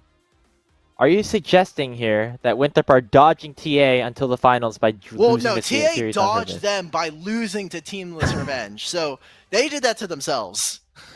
It always gets weird, especially if with the way the bracket's set up, it kind of has to, in a way, to avoid you know, the groups matching up against each other in any matchup before the finals, but just being able to see like where your opponents could potentially end up always makes things a bit funky. But yeah, I think overall we should get our best teams. Having Team Ambition though, the defending champions coming in at the second seed, definitely gonna throw some things off. That'd be so weird. I can't believe we live in a world where Team Ambition are already in lower bracket. Winthrop, backs against the wall. Again, I want to temper expectations. We're getting very excited. I would love to see an upset. Just as a broadcaster, just as a fan of the scene, I would love to see an upset. I think it would be a little questionable for how strong the qualifiers are looking, if really anybody could beat anybody. But it starts here, right? It starts with CB taking that second step and being able to take the series, and for Winthrop to fight back. Yeah, and especially because a lot of community sentiment was, you know, the thought that, you know, the qualifiers are basically 4 teams, and the 4 teams that made semifinals are likely going to be the ones that make it to the promotion tournament. We've already seen those expectations shattered just off of the first couple of games that we've seen here, with Team Ambition dropping 2-0 and CB Gaming really challenging Winthrop. Even Mirage Alliance and Lit, you know, have the opportunity to, you know, falter at times. Those are the 2 teams that did not make it to the finals. So things get already kind of surpassing our expectations as we are heading on to the Rift for game number 2. Okay. Well, now we're getting some fun action here. 5-point across the Rift. No silly shenanigans. I love when teams have level 1s, but can definitely be a little spicy depending on how you're really feeling. Looking at how both of these team comps are going to be working, we do have both junglers pathing towards bottom side. We did see both of them take some different clears than usual. Instead of going for those full clears, they went 3 camps into gank. A lot of that focus was in the mid lane, and I don't expect it to be that much different. Looking for Winthrop, how they can play around their bottom side here, as well as now they have the Rel to be able to go in, find those engages. Braum going to be a lot more reactive and trying to stop the engage, trying to play counter to that afterwards. And even looking across to them, like Aurelia, as soon as she gets a lead, this is very difficult for Winthrop to deal with. There are no champions that actually can handle a fed Aurelia.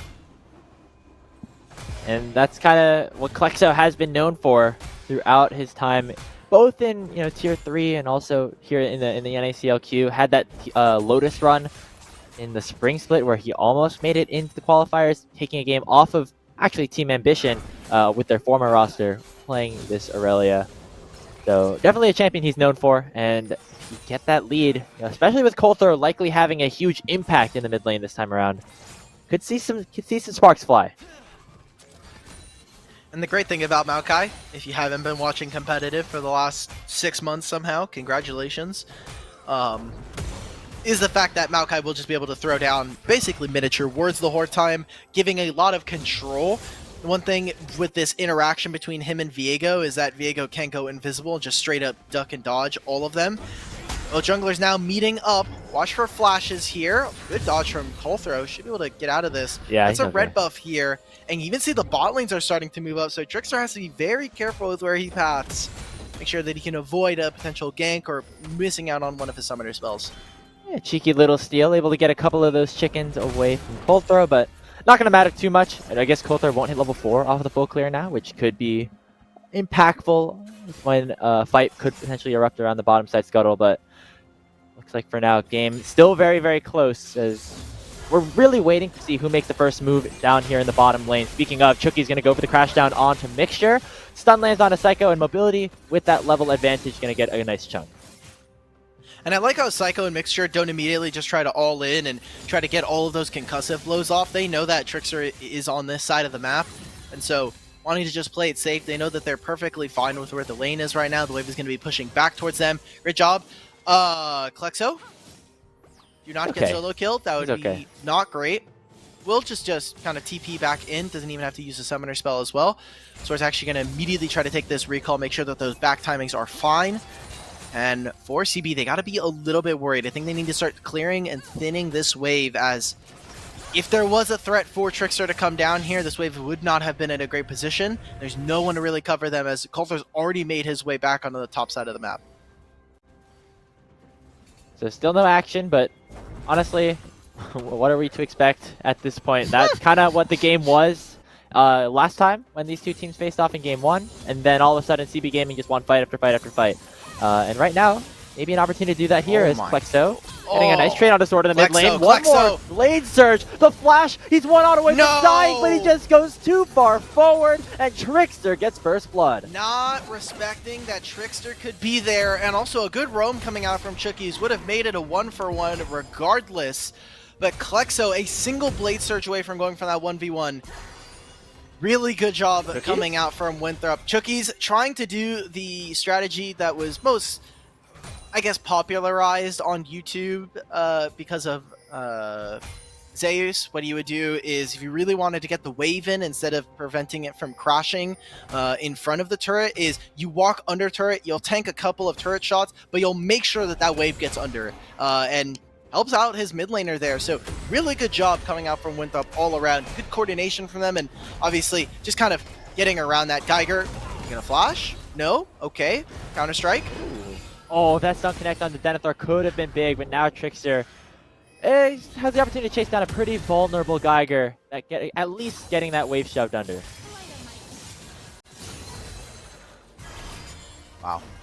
Getting more fancy. Klexo still has a pretty decent advantage. Like, it is already early game. She doesn't do a ton of damage, and you are playing Aurelia, so you don't have to be all that worried about how much damage this champion is going to do to you. You need to be very careful here, Chookies. Mobility does a ton of damage right now. Oh, with the drag back though! Two-man stun out of Chookies. The flash fight not going to connect from Mixture. Chookies now has the flash away as Psycho and Mixture punish the over-aggression. Okay, Mixture right now is slamming his keyboard because there is an actor minion that came in, a paid actor from the side of Winthrop, a student, part of the club. That minion ducked right in front of the flash Q from Mixture. And so they'll trade almost all their summoner spells. Psycho still having his, so a lot of good patience shown there. And while Rel will be able to catch this, it will be a decent timer for themselves. It turns into Winthrop still able to grab the dragon here. Good job from the side of CB to be able to turn that, and maybe that's something that they can look for now that Coulter's getting closer to that level 6, and he is on the bottom side of the map. I don't think they're going to try to contest this dragon though. Winthrop University going to collect it. So even though there's been a couple of scares, Thord almost going down, Mobility and Chookies almost going down, still a pretty solid advantage generated for them.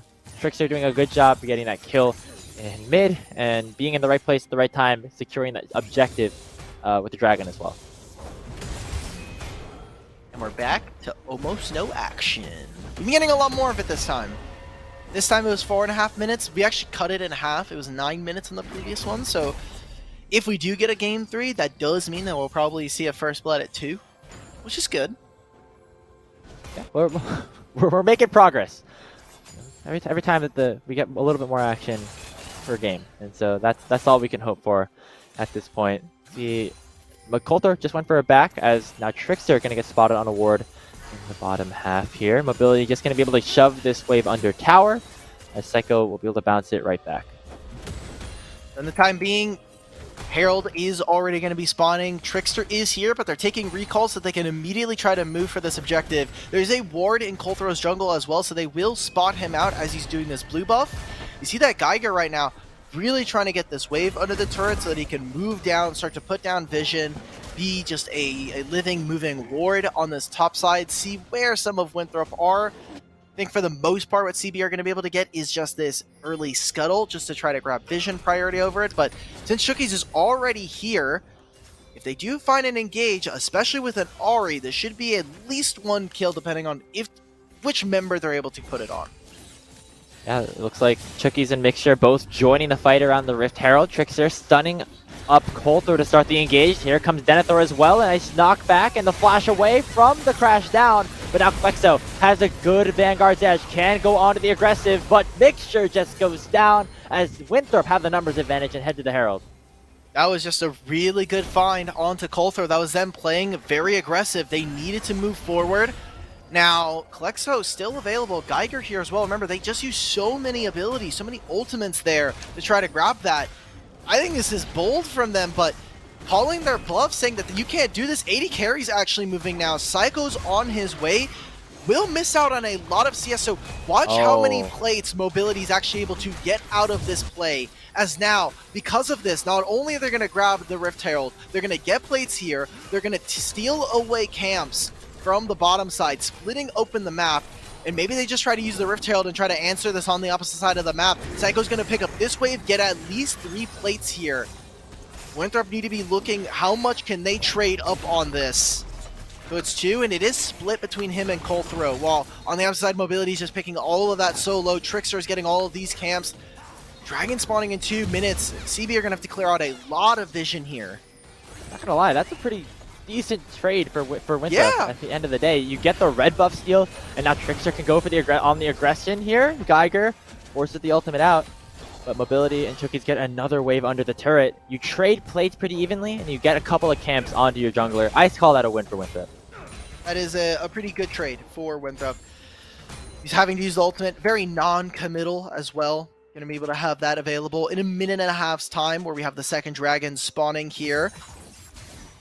Need to be looking. Klexo is very close to finishing his first item, the Blade of the Ruin King, available for him. And I did want to talk about how Colthrow, I need to see what his first item is. I really hope it isn't a tank item, as there's no magic damage on this team. Yep. And while you are going to have a lot of armor penetration and people who will be able to just kind of dodge out on that, it's very easy for Winthrop to just itemize full-on armor. No magic resist available to them. Chucky's really taking it for the lane matchup and being able to dodge out on some of the CC. There's a lot of crowd control, but a ton of physical damage on this squad. And it looks like Colthrow is actually going for more of that tank setup, going for the Sunfire. So even before he's able to get an AP item, something like a Demonic, it is going to be a pretty long time, especially as a Maokai. You're going to probably be giving up your camps in a few minutes' time anyway to some of your laners. We'll see how that damage profile ends up impacting the rest of the game. Klexo, man. No. Blade Surger's away with the minions here, pops the ultimate as well. Now Trickster has to be careful. He has to flash away as Colthrow will pop the ulti and force Winthrop back. The dragon spawns in 20 seconds, and now Colthrow and Klexo do not have their ults. Good way to control the site, control all of this angles for CB Gaming, who are playing incredible, by the way. I just want to say, like, yes, they are down kills. There was that one kind of play around the 7-minute mark that we were kind of suspect about, specifically the dragon, where we got to see Winthrop actually take a few kills. But aside from that, CB are playing really, really well, and maybe you could try to say that Winthrop are not playing their best right now, but we expected a lot less from CB Gaming coming into this series, and so far they are at least delivering, as a really good charm interrupts in the middle of that Blade Surge and gives Sword a little bit of time. Klexo did just recall and teleported back into already half HP, stops them from being able to go for this dragon. I mean, yeah, remember, this is our number, 14 seed in CB Gaming coming in and really challenging a team that made the finals in qualifier number 1, looks poised for the promotion tournament, and CB Gaming going to look to continue to push the pace, take a really surprise upset. They have the tools to do it right now, but at the moment, Winthrop still have the advantage in terms of gold. See how much they'll actually be able to turn in this, because most of this game is even. Some of that gold should be coming through from Denethor, as he has a kill to his name, as well as has a small lead over his opponent. And all of those plates also going over to Denethor. Remember, it was Winthrop who were able to kind of pick up plates on the bottom side for Psycho, or for Mobility, but Psycho getting a lot of those on top side, all of them that are on the turret currently. And that's going to be it, right? Like, we're coming upon 14 minutes.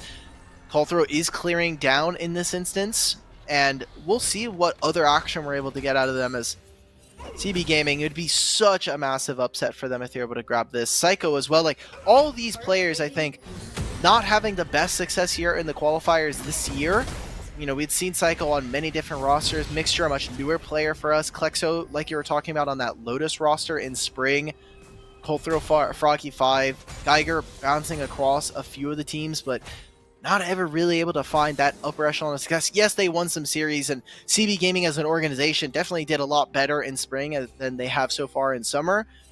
And it would be, I think, a pretty meaningful win for them to finally have a qualifier where they get to immediately move into the upper bracket and go to that upper side and have a few more games to be able to play. Oh, nice flash out of Geiger as well. A player that was, the first time I ever heard of him was on No Name back in 2022, and looks like he has a name for himself now as him and Colthrow joining the fight in the top side of the map. A teleport comes in from Sword, and Tofo Strike's doing a lot of work, and Geiger will get shut down as Sword will join the party. Plexo with the Vanguard's Edge will try to find a stun, locks up Denethor, picks up the first kill, tries to dash around. Sword is very vulnerable right now, it's Blade first forward, but a nice stun from Trickster will take him down. It's a double kill for Sword as they find a nice find on the top lane. I just don't know how much real damage you have when you're going against an all-outed Cassante. And while Colthrow, hey, you've got the Sunfire and it's certainly putting in work, you just do not have the damage to be able to go for that. So CB now, that is a big opening for Winthrop to be able to take here. 3,000 gold up. They're going to take a top tier 1. And this entire time, Trickster now is going to farm the rest of this map. Ability just has to be able to survive. Oh, he does not, though. A nice flash from Mixture to secure the concussive blows. As a wave will get shoved onto the tower, but a decent trade on the other side, I would say, from Winthrop. They get the full tower in the top side for Sword, and the Ari's off to the races. Yeah, I think a 1 for 3 is definitely going to be, or a 2 for 3, I should say, going to be trading up, even getting themselves a turret, getting themselves a Rift Herald here as Trickster starts this up. Nobody on the opposite side from CB even here to contest at this point. Dragon spawning in 2 minutes time. Foreign ultimates are important things to be noting here. Mobility no longer has the flash, but in this game is moving away from our AD carries and really looking at some of these solo lanes. Sword and Denethor stepping up here in this second game and wanting to be heard, wanting to be seen here. Going to be having a very big influence coming in this next fight. Their ultimates are going to be up and ready and available. You see how they're already grouping around the bottom side. Psycho looking to be the main carry right now for CB Gaming. A nice crit does connect. Meanwhile, in the mid lane, Plexo not in the best spot at the Gravitum for mobility, going to slow him to his death as the Aphelios will get onto the board as well for the Eagles. It's unfortunate, right? We had talked about how sometimes Plexo, yes, you can play this Aurelia, but either through mix execution or just some really unlucky mistakes. Like, he had that solo kill on Sword, but Trickster was there, they find that pick, and unfortunately he is one auto away from being able to kind of change the tide of the game. As they take mid-tier 1, they're going to reset 50 seconds before the Dragon. They'll be here in time, gets a second charge. Winthrop are looking in charge and ready to take game 2. It's only 3,000 gold, but this is a much different Winthrop from game 1. Better with how Trickster specifically has been able to make plays. Looks like the Viego going to continue to be a very highly contested pick if this series goes to a game number 3. And just the way that Winthrop have been able to play around the mid-jungle, just a bit better. Sword and Trickster on the same page throughout the first 17 minutes of this one. And we'll look to join forces once again around this Dragon. It would be sole point for them if they can pick it up. A teleport comes in. CB Gaming know that they want to fight for this, and they have all 5 ready at the pit. Fighting for mid priority at this point. Klexo with a huge big stun. Mobility may be in trouble, possibly like Vigil, but Klexo will just jump right on top of him. But a nice all out from Denethor will keep him alive for a little bit longer, but CB Gaming do not care about that at all. They get 3 kills for their team as the solo laners for Winthrop will have to watch them go to the drag. What is this? They make a huge comeback play. I called it. That's my bad. Hey, look, I wasn't familiar with your game, CB. They find a huge pick off of Klexo on this Aurelia. That flawless duet immediately finds 3. They can't get resets on the other end, and it'll be a Dragon, stopping Winthrop from getting to Soul. And also a lot more needed momentum in this series now, as CB, they were losing every single fight. Finally, it comes up their way. And on the back of Psycho here, who followed up on that engage and has been able to match mobility so far. Yeah, Psycho, again, we were hyping up War Cyclone a ton in the first qualifier. He played really incredible throughout, in my opinion, being one of the main reasons why CB took that game against Mirage Alliance and had some other crazy games on the Samira. But Psycho coming in, looks like he's been a pretty worthy replacement, able to match mobility, somebody who played in the NACL last spring pretty evenly. And now 202 has completed a second item, a big carry for CB if they want to get back into this game. And now we'll need to be taking a look at how strong some of them can be, right? Like Psycho finishing his second item, already now has the Navori Quick Blades ready to go. 19 minutes, they're going to try and make this dive. Good ward and good presence coming out from Geiger here, who still has the flash, shows a lot of respect to his opponents. And with so many people showing bottom side, I mean, Baron's still 40 seconds. I thought maybe they would be able to go for that, but they're just going to take control of this area first and look to move in afterwards. Try to get some vision, make sure that they can potentially threaten this if they do find a pick, but keep threatening, right? Keep moving in. Push in this mid-wave, move into top side, get some wards, steal some camps away, as the job is not quite done. They still have a lot of work to do from the side of CB if they want to try to win this. I mean, they're down in gold still, right? They have to make a ton more, a lot more of those plays that worked well for them against Winthrop around that dragon. I think Klexo is going to be a big part of that, though. Finding that 3-man stun on the Aurelia to open that play up, gave him the opportunity to dive onto mobility, and allowed for Winthrop to actually fall in that fight.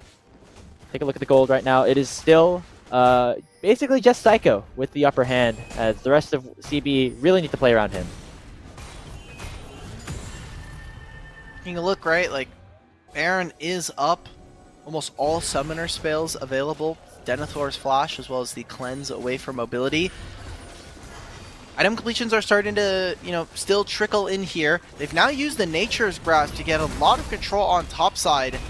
Geiger needs to be careful. This is a solo kill waiting to happen. Has some damage with the Grandmaster's Might. The Intofo strikes. Yo, he can take him over the wall. There he goes. Boom! Counter-Strike comes through. And with that, Denethor has to back away for just a second. They still force the flash at a Geiger, though, as he will have to run for the hills. Watch where he's going to be teleporting. Both of these top laners now no longer having ult. I think there's a bigger influence. Wait! No! Wait, Trickster's dead! And look at Klexo onto the back line. They stun up 2. They get a 3rd. And Denethor and Mobility have to run for the hills. At 21 minutes, CB Gaming take control of this game. And Denethor trying to save the rest of this map for the Eagles, but the rest of CB are at the Baron Nashor and they will take it down. Is this going to be upset weekend, Grapes? Like, so. Okay, Oh my Mirage, gosh. they didn't fall, but we still have the Lit series that's going on. They already, I think, took game 1. We have Winthrop here, after dominating for most of this game, giving up the Turo Baron buff to CB. They tried to find that pick onto Colthrow. They tried to get something done, but maybe not all communicating. Like, Denethor did just take that trade into Geiger, got the flash away from him, but his ultimate is nowhere near up. Had to teleport for that fight, and he's just regular base Cassante. Regular base Cassante is very strong, yes, but that is not strong enough to actually win you the game. Here for CB now. They're back up in gold parity, up a little bit of gold themselves. Dragon spawning in a minute. They should be able to continue push. That was Winthrop's angle, to just barrel down mid there. What are they doing? CB Gaming looking at potentially closing out the series and sending our second seeded team, or their third seed now, but the team that was in the grand finals just a few weeks ago, down into the lower bracket. Still a lot of work to be done. The fights have been going well for them. They've only taken 1 tower. With this Turo Baron buff, you hope that they can continue that momentum. Klexo has been instrumental in their finds. Ulthro as well. With the engages again, Psycho gets stunned up. Here comes another fight as Klexo forces the crash down out of Chookies. They have yet to take a tower off of this Baron power play, but this next wave might be the one to do it. And after this mid wave, they can move immediately straight into the Dragon. They need to be playing very aggressively on this. They obviously have the Baron buff, so it's much easier to push. But immediately afterwards, should be looking for it. Remember, Trickster's nowhere near this fight. He's getting zoned out right now by Geiger. Dragon's going to be going over. Maybe they try to find something onto Mixture here, but no flash from Trickster, no flash from Mobility. They need to be worried. There's no turret for them to take as well. Like, they're all just grouping around mid. If they want for CB, they can... I don't know if they can get all of this up. They can certainly just move over into the bottom side of the map, try to use some of that Baron. Winthrop, they're going to move up here to try to get this wave, but by the time they get here, the backs from CB have already gone through thanks to the Baron buff. They'll take some of these camps. CB now, 2 Dragons in a row, and we talked about how you can be a little bit more tanky with this team composition. They're getting more and more Mountain Drakes, so those tank stats are just getting absolutely juiced right now. Yeah, remember we talked about just having the ability to, be the first one at these objectives helps CB so much, especially now they're kind of in control of this game. So Winthrop tried to just shove some waves in, stall out this Baron buff, which, to be fair, they have pretty significantly. The only towers they're going to get is on the top side. They get one here, maybe one more wave to try to burst down this tier 2 does not seem likely. So even though the Baron buff did come down, still a very close game. Less than 1,000 gold separates our two teams. For this game, I mean, it's just getting tougher and tougher, and I did talk about a little bit earlier how they are very one-note in terms of their damage. A lot of physical here as Winthrop continues to go tank. But for Winthrop, your tanks are going to be Denethor, who's actually going to lose out on a lot of those resistances thanks to the all-out, and Chookies, who rightfully so is going to be a tank, but is playing support, so the amount of gold, the amount of actual armor or magic resist this champion is going to have is going to be very low as they try to go for some kind of death rush. I think Winthrop getting a little bit antsy, maybe some desperation coming through. Colthrow, just do not face check this brush. There's literally no reason to go up towards your top side, at least through this path. Sword tries to find something. It is a single charm going wide, and 2.5 minutes before the Baron, 3 before the Dragon. We'll see how they're actually able to set up their side lane, but they're feeling it. The sweat is starting to trickle down, like, oh, are we actually going to lose this? Look how much vision is on the bottom side for Winthrop here. They need to transfer this up into the top side because the Dragon Soul is still not going to be a problem, at least for 10 minutes. The Baron certainly willing to, and so that would be a good place to pivot. Winthrop still seem confident in their map movements right now. They just need to make sure Klexo is marked, basically. That's all they need to do. Crowd control the Aurelia, make sure that mobility and sword continue to dish out damage, and you are looking golden. That has been difficult to do over the last couple of fights, to say the least, but still not a terrible spot. Mobility now has 2 items, still strong. Good guns at the moment for the Aphelios. But right now, no fights to be had. We're waiting for those major objectives to spawn. What a big moment for all of the members of CB. I know we've been talking about them a lot, but it bears mentioning again that no one was expecting. We had our predictions that we showed from the broadcast. No one expected them to win. And I think rightfully so, right? Like, yes, they've taken upsets, but we talked about how hard it was for them to close that series. But to have a game that was going catastrophically for a little bit there, for the first 15 minutes, as Klexo on this Aurelia kind of has had multiple hero moments now, back-to-back, on his signature champion, and if we do get him on the interview, if they do win, like Klexo, I hope that he knows that, like, this game was kind of on his shoulders. Like, hey, you had a large brunt of, like, what happened in the early game. You had some advantages we weren't able to find. They're going to try and just go for this flank. They need to go for something.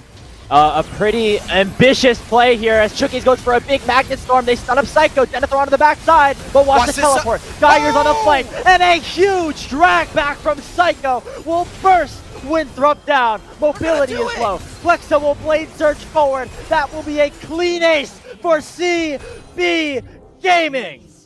They don't have a minion wave quite yet, and the Baron's up in 10. How much damage can CB do to the structures of Winthrop University? This was the 3rd seed coming in.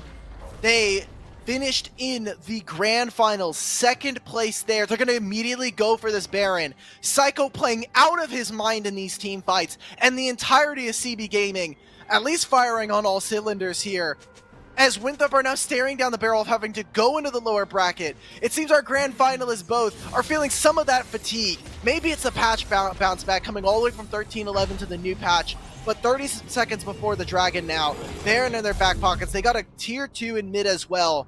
All these items are starting to come up trump for CB Gaming now. Yeah, a little bit of championship fatigue for our finalists, it seems. TA and Winthrop have struggled to pick up the pace again for qualifier number 2, as CB Gaming with another Turo Baron buff will try to end this game. They're up 6,000 gold. The ability in their draft to counter the hyper aggressive engages from Winthrop have been so good. Psycho has had multiple blade callers have so much success, and Winthrop, they just have to keep fighting. They have to try again. The Dragon is up, but it's not going to go well for them. Chookies dies before he even lands to the ground, as Denethor will try to single one out, as Colthrow will try to 1v1 him, but it's not going to be a good solution here for our Eagles. Winthrop not in a good spot as their 2nd member falls with the Baron buff still in their hands. Okay, respect. I'm glad they went for that. Baron is going to be up. They're not even going to bother with going for this Dragon. They got another wave coming in. And now it is these 3, Trickster, Sword, and Mobility, 2 members who were playing in Challengers League not too long ago in spring. Trickster coming in as one of these saving pieces, right? We talked about how new this roster is for Winthrop, but Trickster, someone that on Ottawa was one of the better members, one of the biggest performing members, and Trickster, who has been a perennially, like, one of those jugglers that we have been looking to potentially move up in the space. Now, kind of having to do it from the lower bracket this time. They'll take a tier 2, they'll grab the Dragon on the back end as Kolto's already started this. We expected a lot more from the Winthrop Eagles, and yes, this is exciting for CB, but I think a little worrisome now for the rest of the qualifiers, as our two teams that were in the grand finals are starting off as, at best, second seeds of their group. And something else that we have to remember, these two teams, we probably should have mentioned it in our original discussions here, but these two teams played in the Swiss bracket last week. And remember, and you know who won? Winthrop in 31 minutes. I mean, it was a pretty back and forth game, it looks like, with Psycho having another good game on the Zaya. Who would have thought? But this game has happened before. The expectations completely flipped on their head. CB used that time. They said in a best of 3. We technically already played the best of 3, right? Like, we got this win. We got game 3, which is going to be this game now. The first game went over to Winthrop. They got the download. They came back out of this. CB Gaming are a 3-2 team, which a majority of those teams are not the ones that we'll be seeing moving forward into top 8. CB at least want to try to stamp their name. They made a few different changes going into the season, and while K2 is subbed out, Colthrow is definitely looking like a very welcome addition so far. CB now looking to finish off. Yeah, the last part of their Baron push, and they want to end the game right now. Sword TPs to his doom as Psycho goes godlike. 4v5 as the inhibitor tower goes under threat on the top side. Trickster has to try to get the wave, but he's going to get singled out. The Heartbreaker, not enough distance to save him. Mobility with a huge ultimate, but he will go down to Psycho as Zenithor will be the last death for the Winthrop Eagles. It's wonderful for the new Unitarians as they pull off the upset. Our second finalist in a best of 3. I came into this series saying it was going to be 1.5, that maybe CB would give us some fight, and that they did. Congratulations to CB. We'll see you in the upper bracket next week as Winthrop fall here 20-8.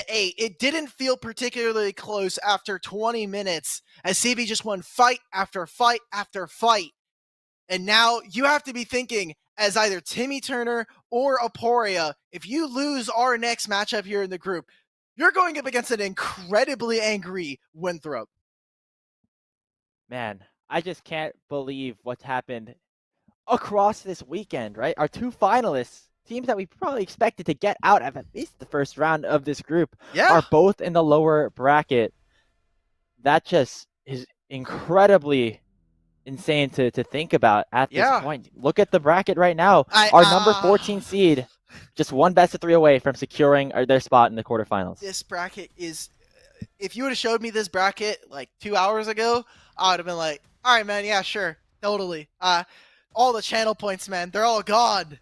What happened? Winthrop, they fall here, and like, I don't even know what to say. I'm stunned. I'm sure that the boys over there are stunned. I'm sure the gamers over on CB are also stunned. And hopefully we can get an interview with them, barring them just randomly ducking us. But really hope we can get that interview now, because I just need to hear from them. I want to see what they've got. And, well, congratulations to CB once again. We'll see if Winthrop can make that lower bracket run. When we return in a couple of minutes, we will have an interview with a member of CB Gaming.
The LCS Challengers League is brought to you by Turo, the world's largest car sharing marketplace. Find your drive.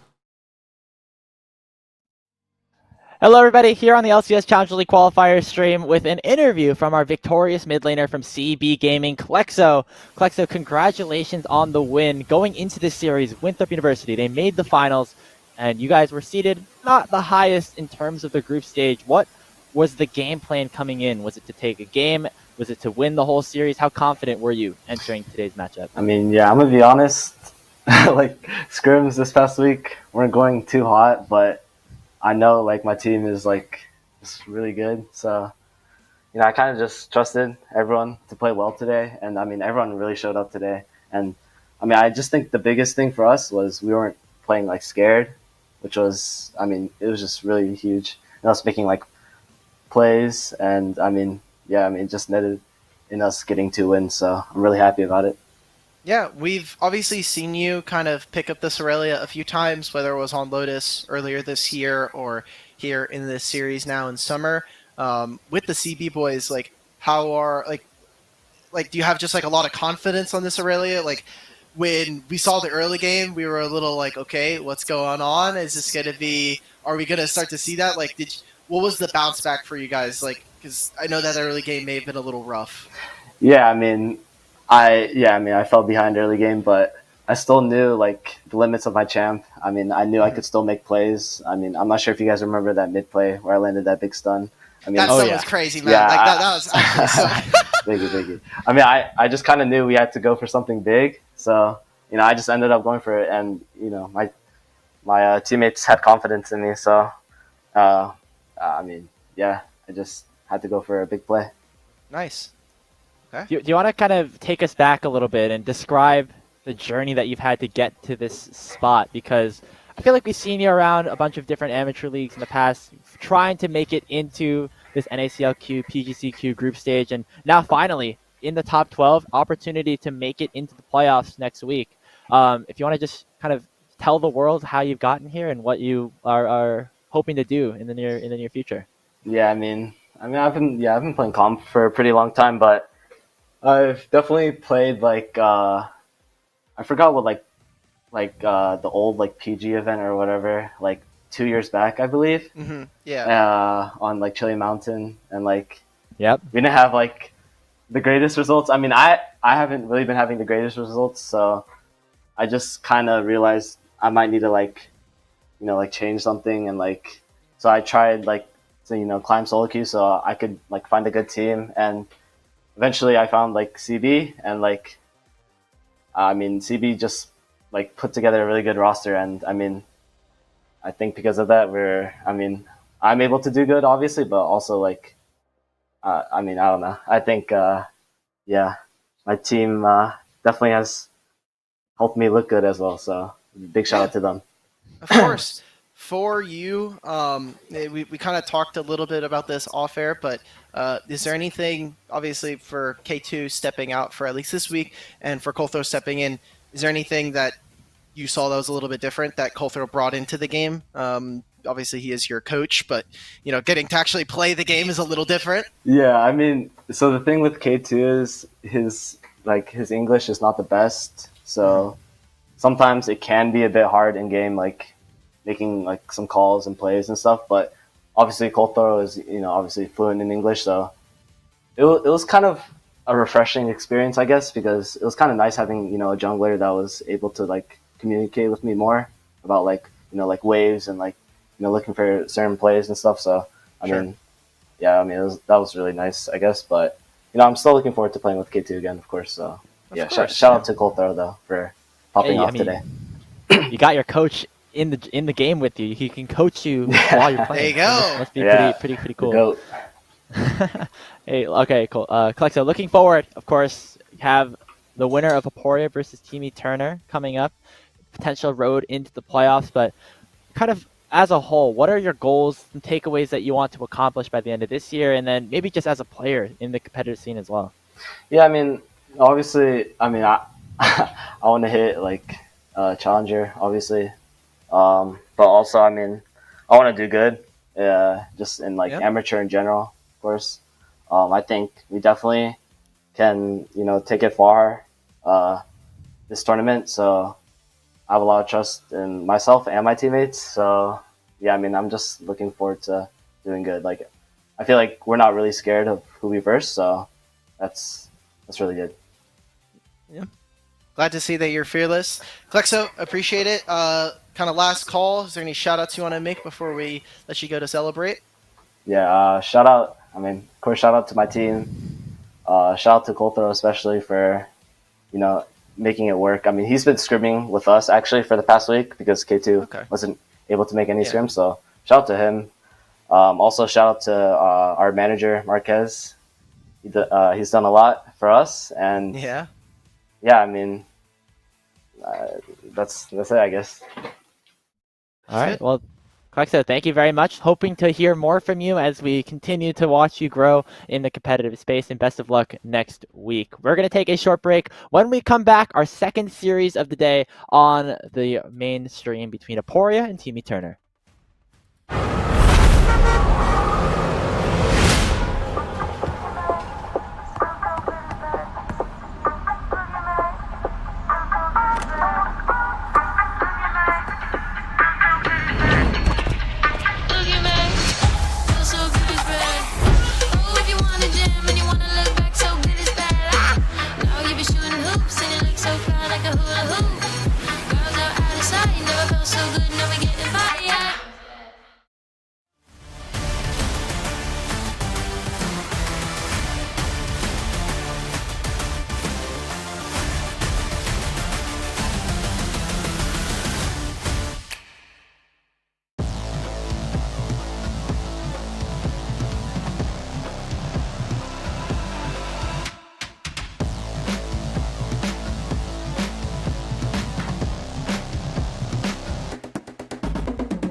The LCS Challengers League is brought to you by Turo, the world's largest car sharing marketplace.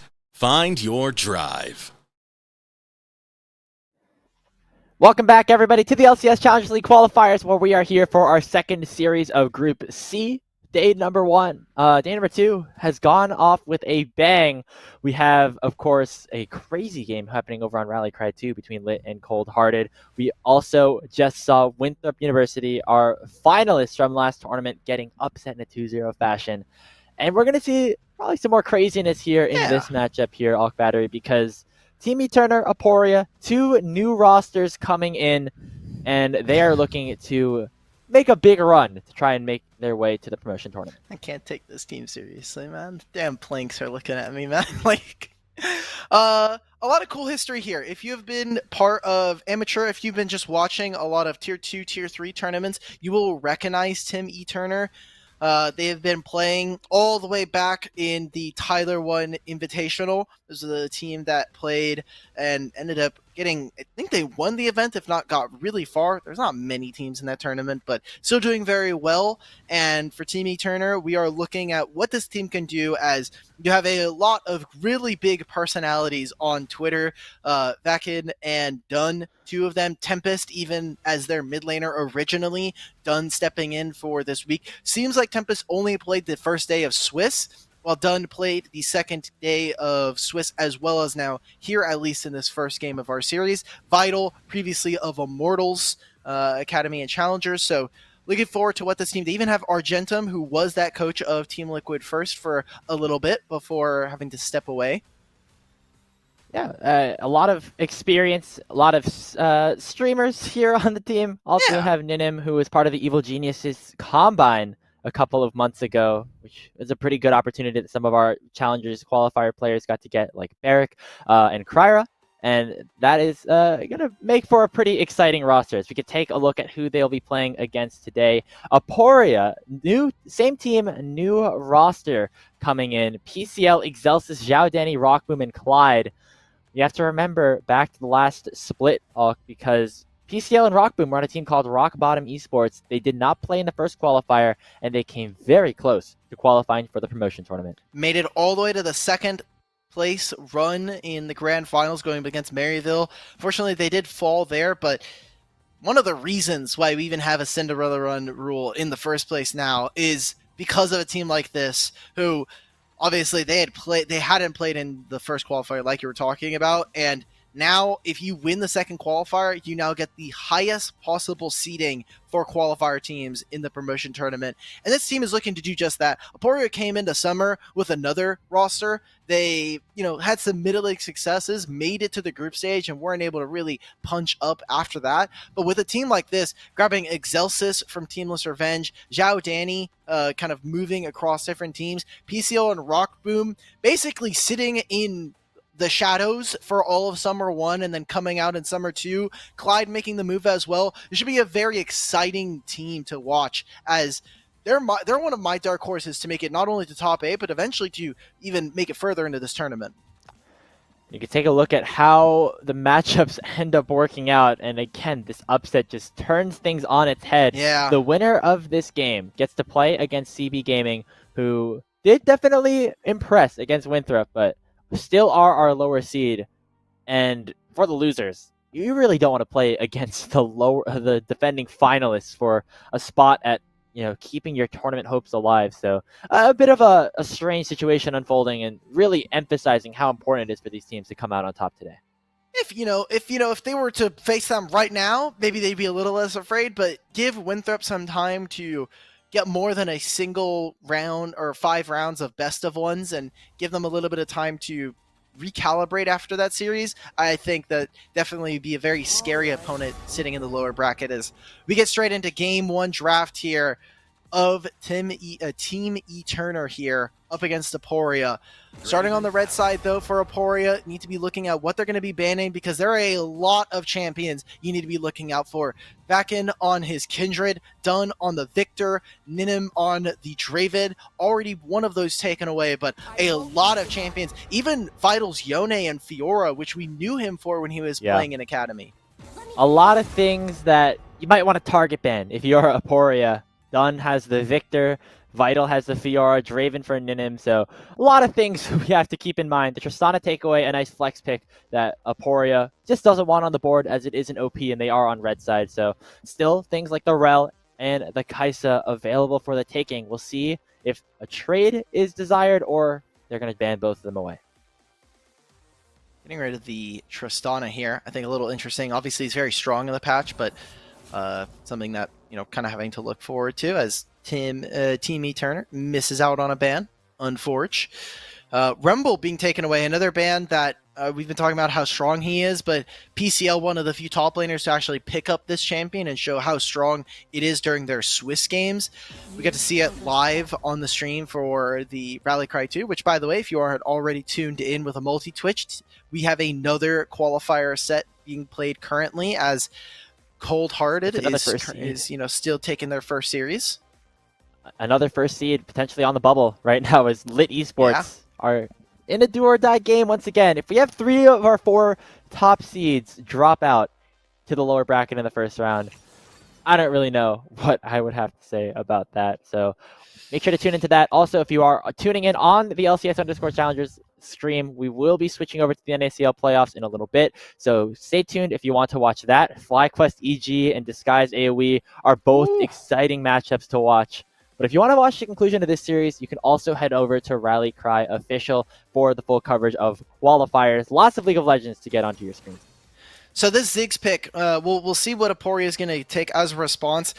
Team Eterner have really focused on this pick.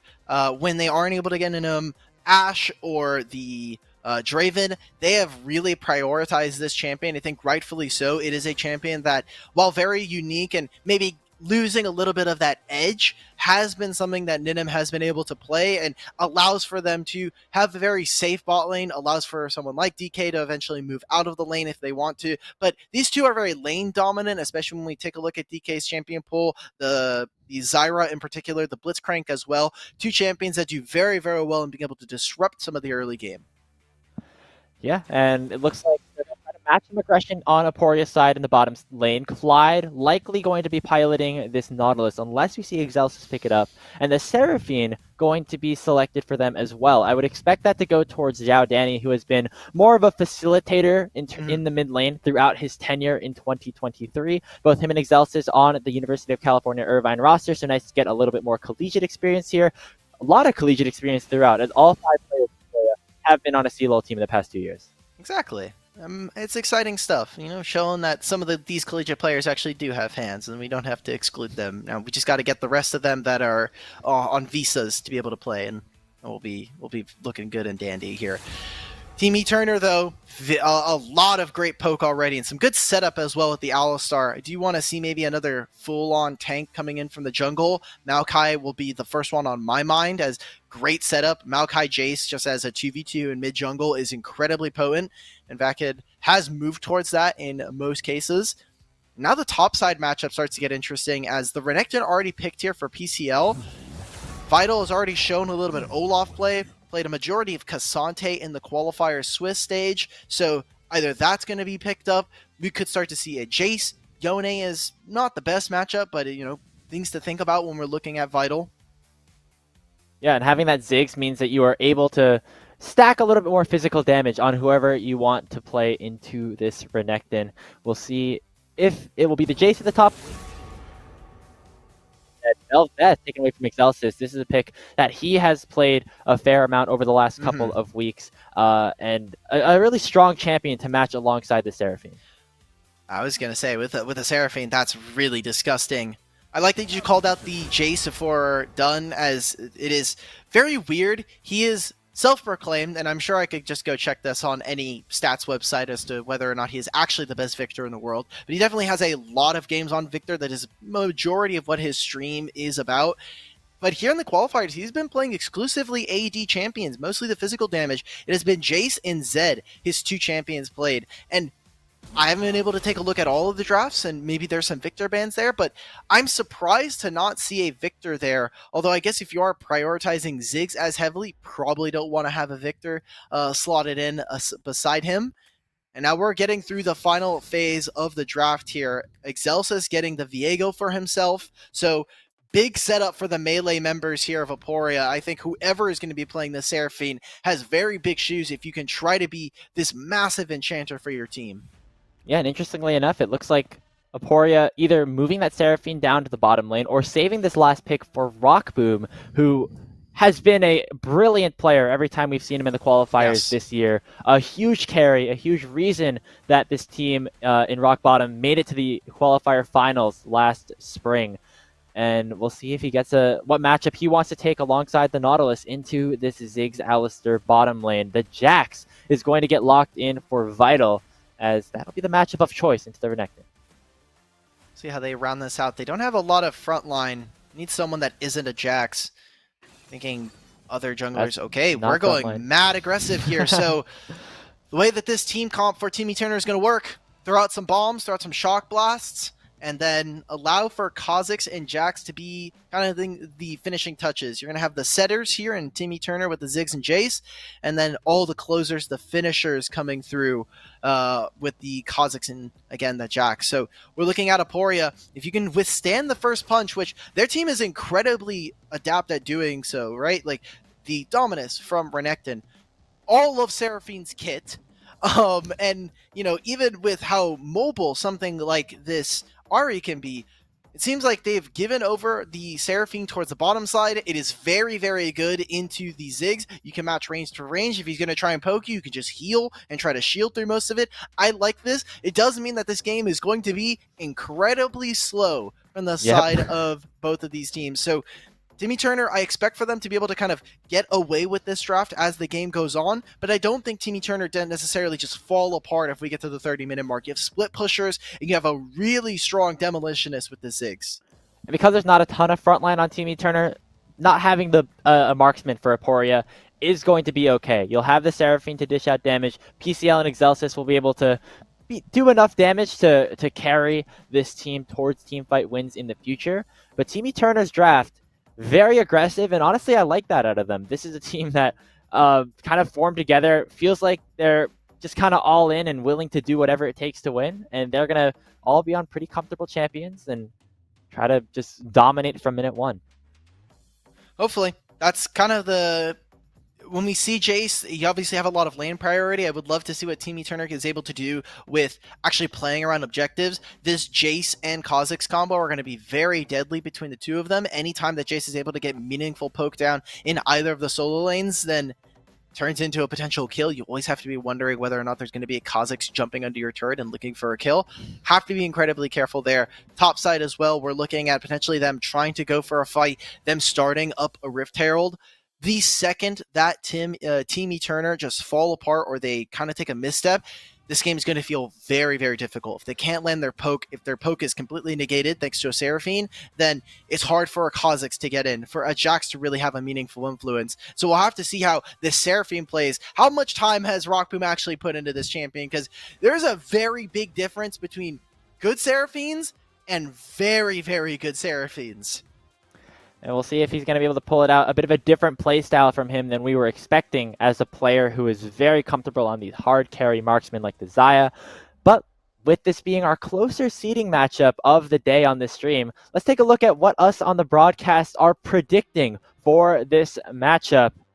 See, oh my goodness. A lot of Aporia stands. They're the lower seed here, but it looks like we got some faith in the miracle run coming through from PCL. I think so. Selection committee, for everybody that didn't vote this team to be top 8, are trolling. I think you guys are wrong. I think this team is incredibly strong.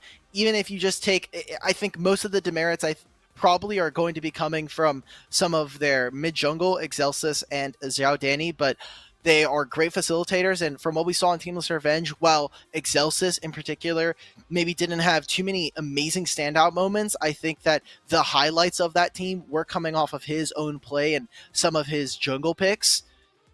And I mean, like, you have Rockboom and PCL, two very strong carries in a meta where top lane actually does matter a little bit more. Like, if you would have told me this was 13-11, probably I would have voted, for Team Turner, but PCL is an incredible top laner, and while Vital did prove to have some good moves over in Academy, I just think that Aporia as a whole, from what we saw in the actual qualifier for Swiss, Timmy Turner streamed none of their games, So, in terms of tape, I have Aporia. I do not have that for Team Turner. I think it's only right that we vote for this team. And they have looked pretty solid, at least some of the players in moments last split where they were able to play against each other in the past. And so I think that is where my explanation ended up coming. It's I think only I did Collegiate have Jesus voting for Team Turner.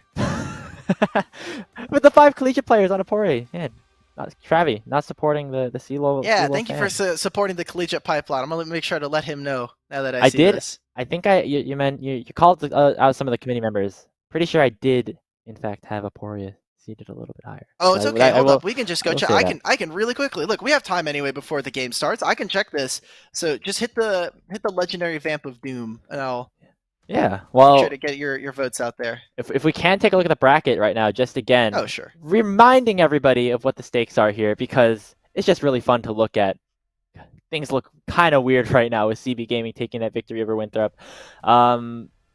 Honestly, kind of transforms this group into one where anybody can get out.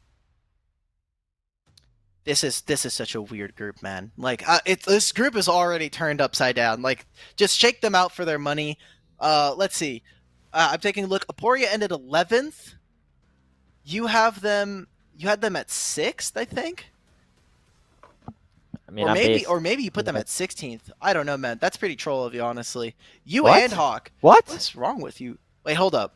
Wait, no. You put them Me and 6th, Hawk bro. Put them 6. Me and Hawk put them 6. Okay, here, hold up. I can take a look at the real one. Okay, Aporia put them at 6. Kelix at 19th. Felix is a hater. Well, I mean, we know that from minute 1. He got his. He's just he's preying on his. I mean, they lost his yesterday, collegiate, so that's what they deserve for that one. his collegiate player Clyde on this team, and he still decides to vote against them. Let's see. Summer has them at 12th. What's wrong with y'all? Only you and Grapes are incredibly based. And I never thought I would say this, but... Damn. Oh, never mind. No, not the That's- incredibly based part. I thought someone else also put them at top 8. Norman from Mirage Alliance, you've got my vote. Well, Community this could all go. This could all go the other way if. Yeah, the if they Team Turner lose, then win. obviously, like, look on my face, I look like an idiot. But that rarely happens, and I don't think it'll happen here. Okay. Well, despite being the lower seed, Team Turner, who finished 4-1 in the Swiss bracket, remember, with a win over Coachify in their last matchup, maybe in a good position. The draft, in my opinion, looks pretty good for them, and I'm excited to see if they can pull it out. For sure.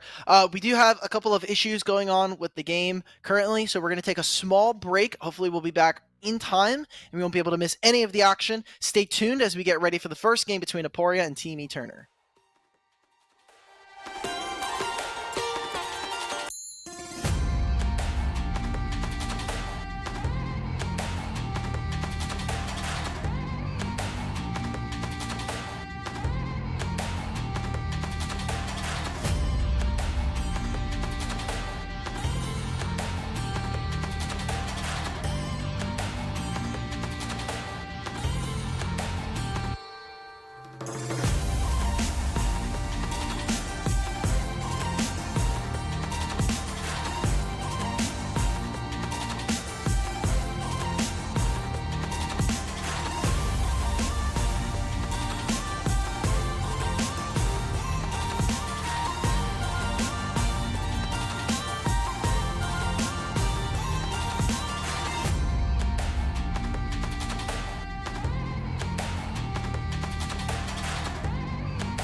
The LCS Challengers League is brought to you by Turo, the world's largest car sharing marketplace.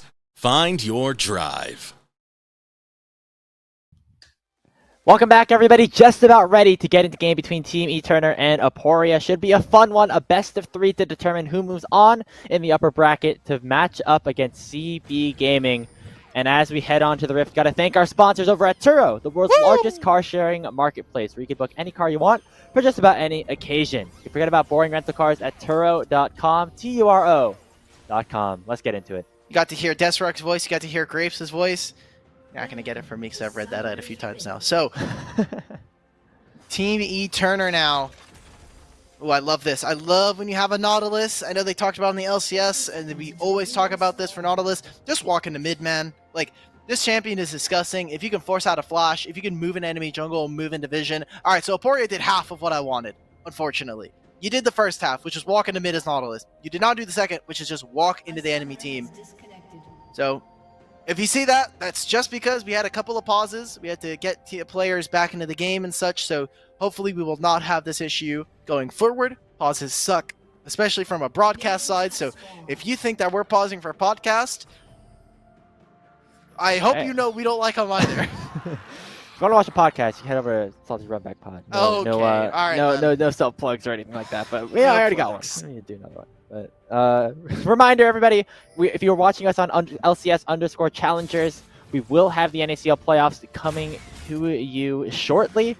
If you do, though, want to watch the remainder of this best of 3 between Aporia and Team Eterner, you can go over to twitch.tv/rallycryofficial. That'll have full coverage of that. And you can watch both games at the same time.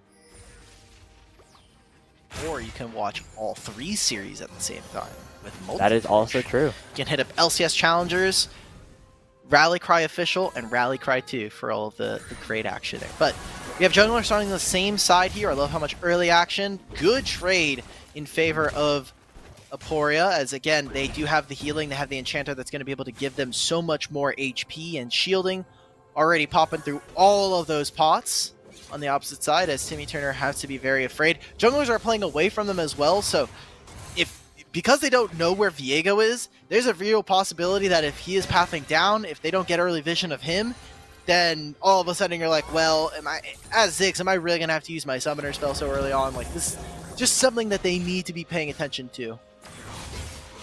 Yeah, and with the first strike, Ninim likely is trying to scale, trying to clear those waves out, and honestly, the same could be said for Rock Boom in the bottom lane as well. Vital getting a nice shove in onto this third wave. This is a player that had some time in the academy, but did not work out super well. He's gonna flash forward onto PCL and trade the summoners right back. The heal coming out from PCL and the stun. First blood Aporia. Vital, brother, you just used the Q back into the wave. Like, maybe he wasn't expecting for PCL to go back in with the EQ, but still had the empowered heal as well. So big mistake coming out from Vital early on. Doesn't have his flash anymore. He's gonna have to immediately teleport back in, but it looks like this wave is bouncing back, because if he doesn't teleport to this wave, like, PCL is gonna move. I think the best play here, it is pretty greedy from Vital, but saying, okay, I'm gonna save my teleport, we're gonna make another play, and maybe PCL wants to push this wave out and play for topside scuttle, but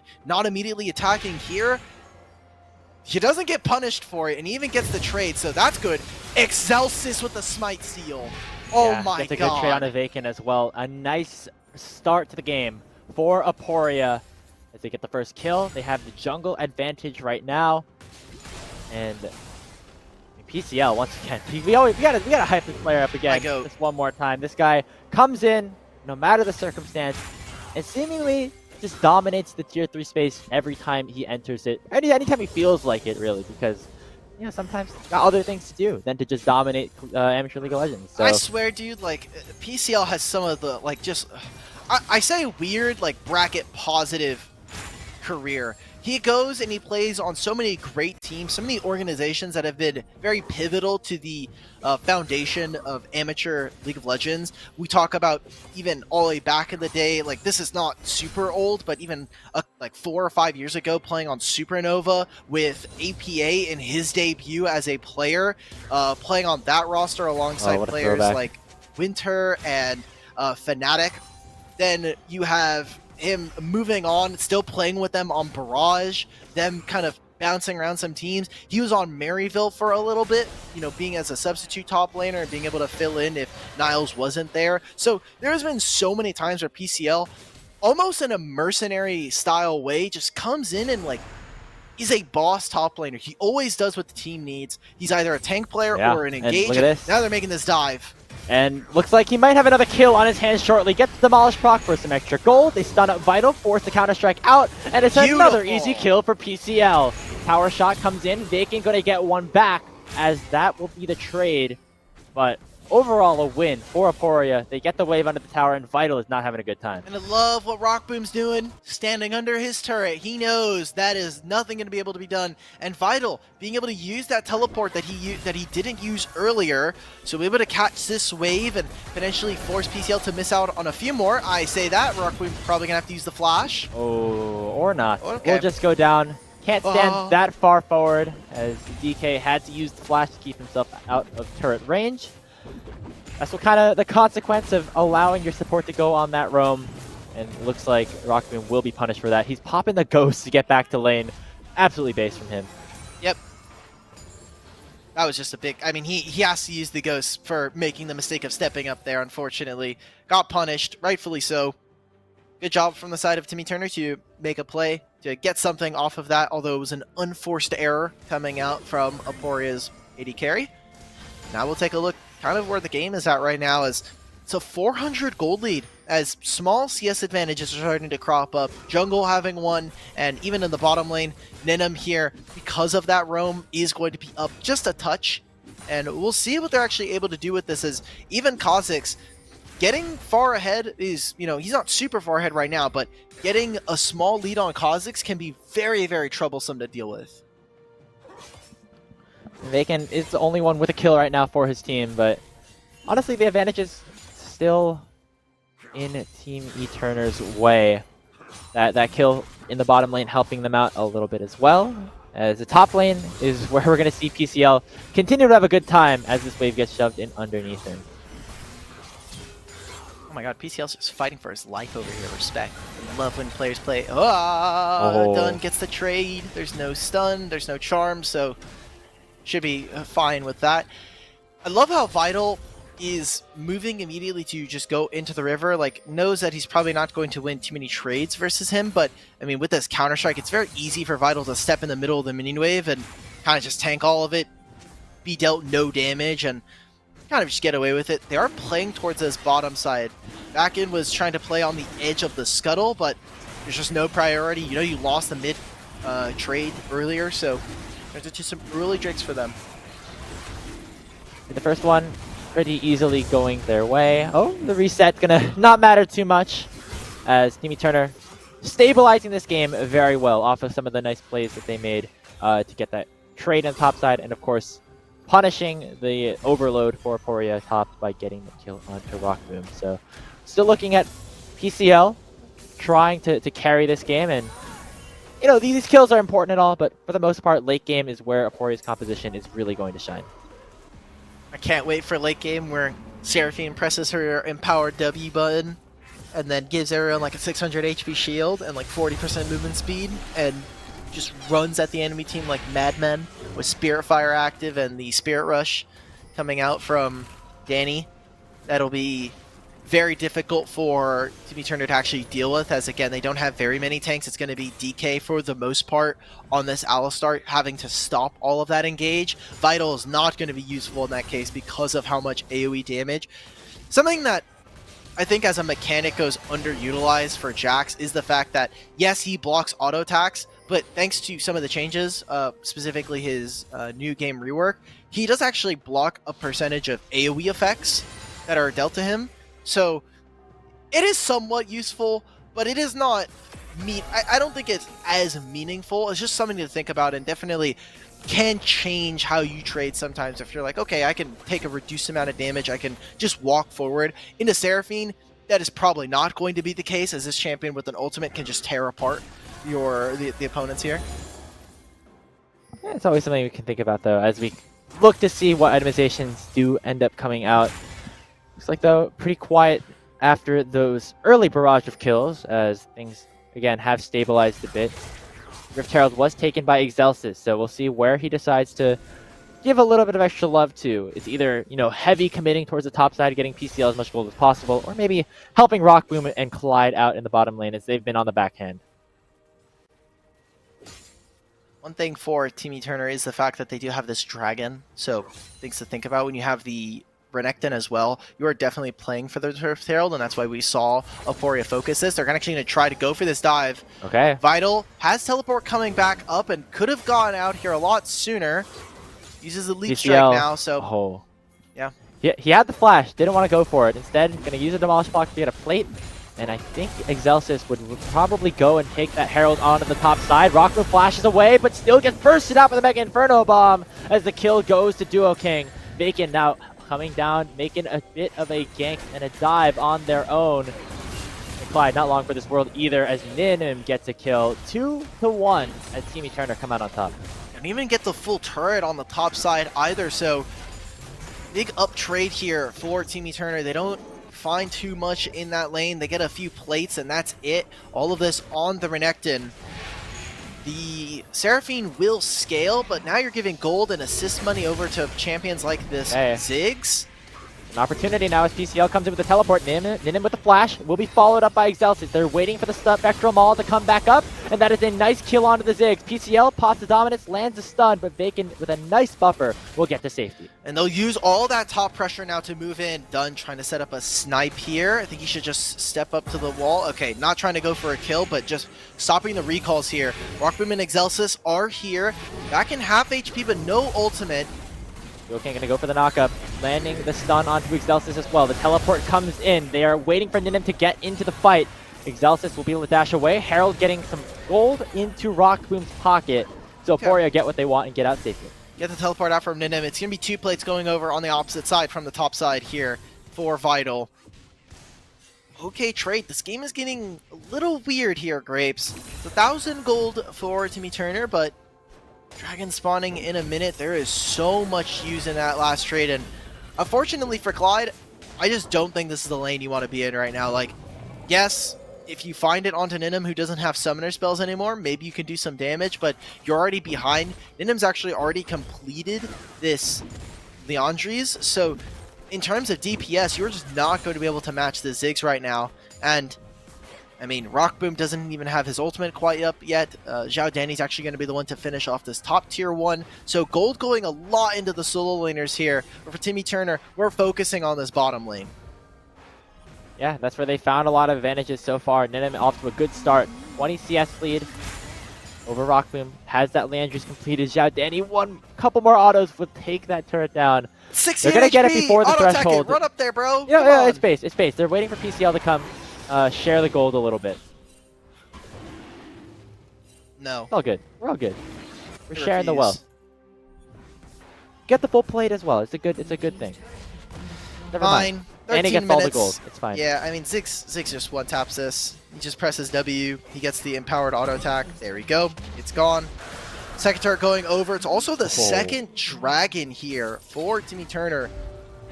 So a lot of focus on the top side. Now needs to pay off dividends for them, for Aporia, as without them being able to make another play, they're just going to lose out on all these dragons. They should see him on nice usage wireframe. by the sweeper to spot him out, and now Aporia might be in a bit of trouble. PCL coming in with the dominance as Clyde will jump in with a huge depth charge. Zhao Danny with the TP. A fight Aporia can win. Here comes Danny. Over the wall he goes. Duo King is charmed up and taken down, as that will be the 1 kill into the hands of Excelsis. And now the Rift Herald is spawning as well. They got a lot out of that. Flashes from Dunn, Duo King, and Vakin will mean that they are not able to use those tools coming up for the Dragon in 4 minutes. Aporia as well, they used a lot. They tried to use the teleport there for Zhao Danny to get back into that position. We saw so many ultimates going wide there. Excelsis almost going down, but able to survive thanks to some of the Trinity Force HP. We'll see what they're able to get now as they reset back out onto the map. Rift Herald will be the next play for both of these teams, but Vakin clearing up. Dunn can teleport for this play, and you have Vital already pushing out and trying to get some meaningful turret damage here. We'll see how much damage he's able to do. I mean, game is still very close. Aporia with a nice find right there. GCL and Excelsis are going to be the big difference makers in this game. Without Rockboom on a traditional marksman, he's really the facilitator for his front line, his AD bruisers to really run through this fight, run through this game. They're doing a good job at that so far. Excelsis with the Triforce going to help him out. PCL 2, 1, and 2 as well with 100% kill participation. Going to get even more gold off of this bot lane tower. All right. All hands on deck for Pie Cake Lord to hold it down with this Renekton. This is probably the strongest Renekton we're going to see, as, you know, it does have some empowerment, right? Like, we've been talking about the Seraphine the whole time. Danny as well on this Ahri can set up as a pick pool for multiple members, but they are really hoping the second that PCL is not in a fight, is not able to show up, or is taken down, Aporia are going to be in a very bad spot because of how many resources they put into this guy. Yeah, just need to make sure you get a reset. That's all you need. Reset City available for Aporia with the Ahri and the Viego. Not a ton of burst potential like we saw in the last game with just the easy one-taps that you could get with a Rakan LeBlanc combo. But, you know, you still have the opportunity to win a fight. That's what they have to do. And I don't know. It's a weird game state right now, Alec. I don't know if you agree with me. We're kind of treading water in a strange way. Yeah, I mean, there's no like hard engage for either of these teams, right? Like that's Nautilus and Alistar, yes, but you look at how the team compositions are built with how they're even kind of setting up their lane allocations. I think both of these teams are definitely okay with just farming up, getting to those items, and moving towards team fights. We're definitely in a much slower game than we have seen for this patch in particular than really anywhere. So now Excelsis trying to get some early vision, a minute and a half before this dragon spawns. Mountain Soul, not amazing for Timmy Turner. The shield will be nice if they're able to get it, but a lot of those tank stats are going to go to the wayside as you're not really building a ton of them. Aporia would love to be able to grab this. You have a ton of champions who can really itemize. Oh my god! What a find by Pi! Bacon has to jump away, but Vital now has to use that flash. The depth charge comes out. The charm will connect, and Rockboom secures the kill onto Vital. The Mega Inferno Bomb does not do a lot on Ninim's side, as Aporia find a big pick before the Drake. Was that just seeing them off of the minion waves? Like, that's incredible, that find. It opens them up to immediately start off this dragon coming up in 40 seconds. Vital will be back in time. He will be more than back in time. He'll be late for this. He could try to teleport, but Zhao Danny this entire time pushing off onto the top side. That was a really good pick for them. It gets them gold. We'll see how they're able to actually get out of this play, however, as there is so much gold that they need to be able to spend. And no flash for PCL does mean that that's going to be a tool that's not available for them. They will not have this ultimate either, so I think Aporia maybe got a little too excited. Yes, they find that pick, but a little too late, in my opinion, for this dragon. Yeah, now Rockman's at half HP with a nice poke from Ninim. Aporia still looking for the plays as Kai will come in with a teleport, immediately stunning up Duo King. The charm going to connect. He pops the Unbreakable Will, but now the turnaround for Teamy Turner can arrive. Vital arriving with a teleport will be able to jump out safely. Aporia have the healing power of Rockboom, but it is Teamy Turner heading to the Dragon. All right, let's see a Rockboom. How smart of it. Oh! Flash from Clyde. That is the engage. They find the pick onto Dunn. And now can they make it to the Dragon in time? It is at 7,000 HP. And now Aporia are at a numbers advantage. Pi Kick Lord and Excelsis looking for a wide flank as Excelsis uses the ultimate over to get into the pit. Pi maybe caught out a little bit, but has a ton of damage to the Dominus onto Vacant, forcing the shield with the Locket 3 pop. As Aporia will generate position around the Dragon. Mega Inferno Bomb comes out. Teamy Turner still want to fight, and Aporia will lock out the flanker in Vital and try to take him out first. The charm will connect, but a big satchel will buy some time as Danny falls. The trade is won for Aporia though, as Vital will go down. And now Aporia looking for the fight still. Excelsis looking for something. The teleport gonna come in for Dunn. Duo King with a big knockup. He will fall. What a fight this is. Finally, Pie Kick Lord gets taken out as Dunn re-arrives to the fight and picks himself up a double kill. But Excelsis is still alive. He has a 1v2 on his hands, and Ninim has no more mana to escape. Excelsis with a big win, and Aporia win the extended fight. And this guy, a sub-jungler for UCI, is just popping off in this fight. Viego, so powerful for a reason. It is those resets. The second that you can get even a single one of them, this champ becomes an absolute nightmare to deal with in a team fight. And that fight was extended for so long. No one was hitting Ninim. No one was really trying to get onto Rockboom. They forced his flash out. Can Vakin make this happen? Vakin, come on, brother man. Can you make the jump? Can you make the steal? No wards, no vision.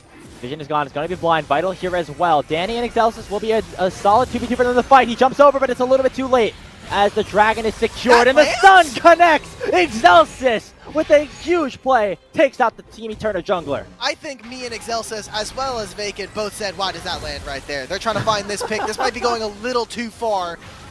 There's no charm anymore. They're moving towards the Baron. I don't know how much damage they have. Yes, Rockboom is here with this Seraphine, but this might be a little risky. They have a lot of good poke between Ziggs and Jace. One of those champions needs to be down, and Vital's splitting. They just need to go. They need to go for the fight. They can't go for the Baron just yet. They're gonna lock up Duo King. The Mega Inferno bomb does a lot. Rockboom barely missing out of the encore, and Ninim will take Excelsis down with a bouncing bomb. Now with Vacant respawned, Team Eterna could potentially look for the Baron. The health bars are low. Vital down on the bottom side is going to hammer away at this tier 3. Like, that's the problem with starting that up. I love that that's, you know, a call that they could go for, but you cannot do that when Jace and Ziggs are still up and available on high HP now. Rockboom will be here. PCL trying to look for a flank, but I just don't think there's going to be anything here. PCL has the dominance. The flash is coming up soon. Can Rockboom stop this? A lot of good poke here. But yeah, I just don't think there's anything. PCL, he has to go now if he wants to make a play, so they will decide against it.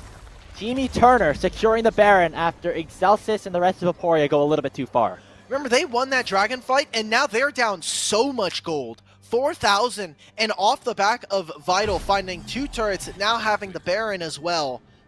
I think Aporia made one too many mistakes there. I think getting ahead of themselves in the game. Now they're going to be looking at, okay, how can we claw back? There's still so much work for them to be able to do. They stopped the Dragon Soul stacking for Team Eterna, but, I mean, there's longer lanes here that they have to deal with. There's a Baron that they're going to have to deal with, and that Baron buff is going to last for almost the entirety of the timer here for the Dragon, so you're going to have to deal with very potent split pushers. Jace not even bothering to go to a side lane. He's going to sit in mid with Ninim, play in Fog of War, and keep just throwing skill shots out from Fog of War. The poke really going to be a problem, especially with this Baron buff up for the next 2 minutes. Aporia looking for a hard engage. Clyde with the Hex Flash almost find the hook onto Ninim, but now Excelsis jumps a little bit too far forward. Has to use the Heartbreaker defensively. Bacon jumping over the wall, but won't be able to find a kill. The pressure still remains. Backs have to be channeled, and that means more time for Team Eterna to go for structures. Vitals immediately just splitting on the opposite side of the map. PCL recognizing that there's not a team fight for us to take right now, so I'm just going to keep pushing. Dunn doesn't have teleport here for a small timer. This could be a wave, a small bit of time where they can actually try to find a 4v5. That's if they are timing the teleports of the solo laners of Team Eterna, but that window is going to close on them. Team Eterna have absolutely exploded the gold lead here. They're even going to start to take away jungle camps as well. So that pop-up performance from Excelsis straight into that Baron might be the play that we're looking back at and potentially be the clincher here for Team Eterna to take this game. They're at 5,000 gold. All of a sudden, hard to believe how quickly things have turned after that one fight for Aporia around the Dragon, which was a hectic one to call, into just going a little bit too aggressive. Team Eterna had a terrific Baron power play, which seems to have been going on for quite some time at this point, and they really have kept their foot on the gas and continuing to perform really well. Team Eterna, like, rightfully so, when we're looking at their original seeding, I just want to make sure they were one of the teams that was placed pretty high up. Just wanted to double check. Obviously, there are 9th seeds, so they're just on the cusp. But a lot of the selection committee either had them making 5th or 6th. Some of the players, anyway. It seems like some of the other members of the committee kind of placed them a little bit lower. It's kind of surprising, right? Oh, like, wow, yes, they're going. It's a team of streamers. Oh my god, wait, they're trying to find this good flash right before the dragon is spawning. they're going to need to make this play work because they are getting split on the opposite side of the map. Vital is pushing onto the inhibitor here, and it'll be Soul Point. I don't know if Aporia need to fight here. Such good range. They won't be able to take the full inhibitor, but it definitely messes with the timing and the spacing that Aporia have around this Dragon Pit. Vital now trapped in a bad spot, but watch the turnaround for Team Turner. Vacant and the rest of the squad on the way. Zhao Danny has been caught out. He has to go golden. The Spirit Rush still available. He flashes to safety, but Vital will go down. And the hook lands on the Duo King. A great engage from Clyde will make it a 2-for-0 fight for Aporia as the Dragon is spawning in 3. Oh, Excelsis has to be very careful. Might have to use some of that jungle privilege to get some HP back. Walking into choke points versus a Jace versus a Kha'Zix and a Ziggs. They finally made it over, but look at how much HP is missing. Hook barely missing onto Dunn. It is a 5v3, but these members of Team Turner are the scariest ones. One little kill and a huge turnaround for them. The shock flash poking him out so well. PCL has to go for the engage. Does not have the flash. They're going to stun up Bacon and try to take the jungler out. But now the poke from Ninim is too good. And Aporia's health bars are dire as Dunn will snipe out Clyde. The charm lands out of the gate. He's going to jump forward. He gets himself a double kill and will flash to safety as the teleport will come in from Vital to win the fight for Team Turner, as it will just be Excelsis running for the hills. Such great choke point control over from the side of Team Turner. They get out of that fight. They lose 2 of their members, but it's the tanks and the damage dealers were just doing their job the whole time. So it'll mean that now the inhibitor is going to be taken. They're going to open up so much in this space. Maybe they just end the game. The death timers are just long enough. You have a Ziggs on your team. The tower's going to be very, very, very vulnerable if Ninim was able to get to them, but it will just be the double inhibitor being taken. Team Turner with a 7,000 gold lead in what has been a hectic game. Aporia has seemingly been able to find good fights, but then overextending a little bit, haven't been able to pick up the objectives afterwards, and that has allowed for Team Turner to take a big lead. Now they'll be the ones that are walking in. I think one of the cool things is also the fact that we do have Mountain Soul, which does add a lot of terrain, and in some senses does close off entrances out of the jungle. As we saw there, Dunn and Ninim, all they have to do is just send their ultimates, send all of their abilities down into that single corridor. So now what they'll do is they will just push along this top side of the map, not worry about mid lane for the time being, shadow their mid laner as he does this, try to get some vision around this Baron spawning in 10 seconds, because the second that Team Turner are able to grab this uncontested, the game just ends. These structures just turn into paper mache. The death cap onto Ninim, working towards that voice death as well. The Baron has spawned. Aporia need a good fight to keep themselves in this game, or it will be bad news bears. You can see Vital continuing to split push in the mid lane away from his team. Looking very far forward, but has enough support for Bacon and can survive with the unstoppable force. Going in, lands a 2-man pulverize. The bomb out of Ninim will chunk Clyde to half. Bacon jumping over the wall. Now a little bit isolated, but they already get the first kill onto Clyde. As Aporia not in a good spot. They need to find a reset. They need to find a kill. Bacon goes golden. He flashes away for the charm. And Vital now on his way for the flank. This could be a huge win. Team Turner maybe can end the game right now if they get the fight, but they will not go for the full engage. Instead, turning towards Baron. It's so difficult to get this Ziggs, man. Ninim showing up. Ninim came into these qualifiers like about a year ago on large. I'll hold that now as this fight, Vital's trying to go for it. Vital maybe a little bit too far forward. Excelsis is trying to get something in. The Heartbreaker will not be enough to get a reset as Vital will survive and Team Turner get the Baron. What an insane game. The Turo Baron buff going over to Team Turner.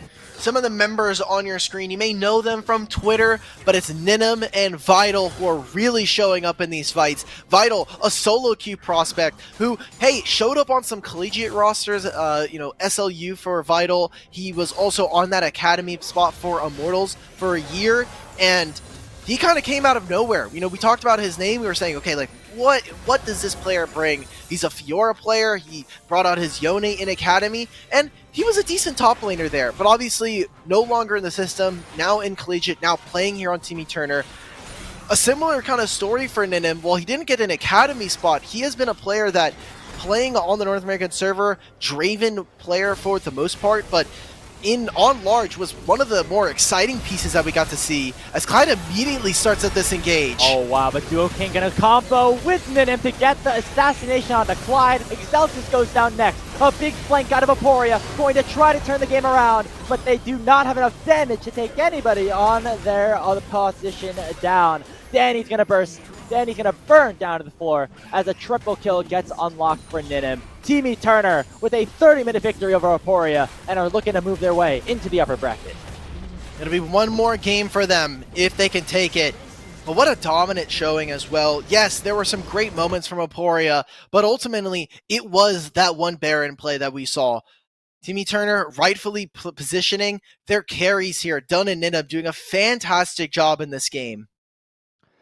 Really well done for Dunn. Ninim vital, despite the really difficult early game that he had, able to come back, split push his way to that victory. Yeah. And now Team Turner, first step towards that miracle run towards the promotion tournament. Game 1 victory over Aporia, a team that had a lot of expectations on their shoulders. And now we're going to have to fight back from that one game deficit. We are going to step away for a short break. When we return, Game 2 between these two teams.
The LCS Challengers League is brought to you by Turo, the world's largest car sharing marketplace.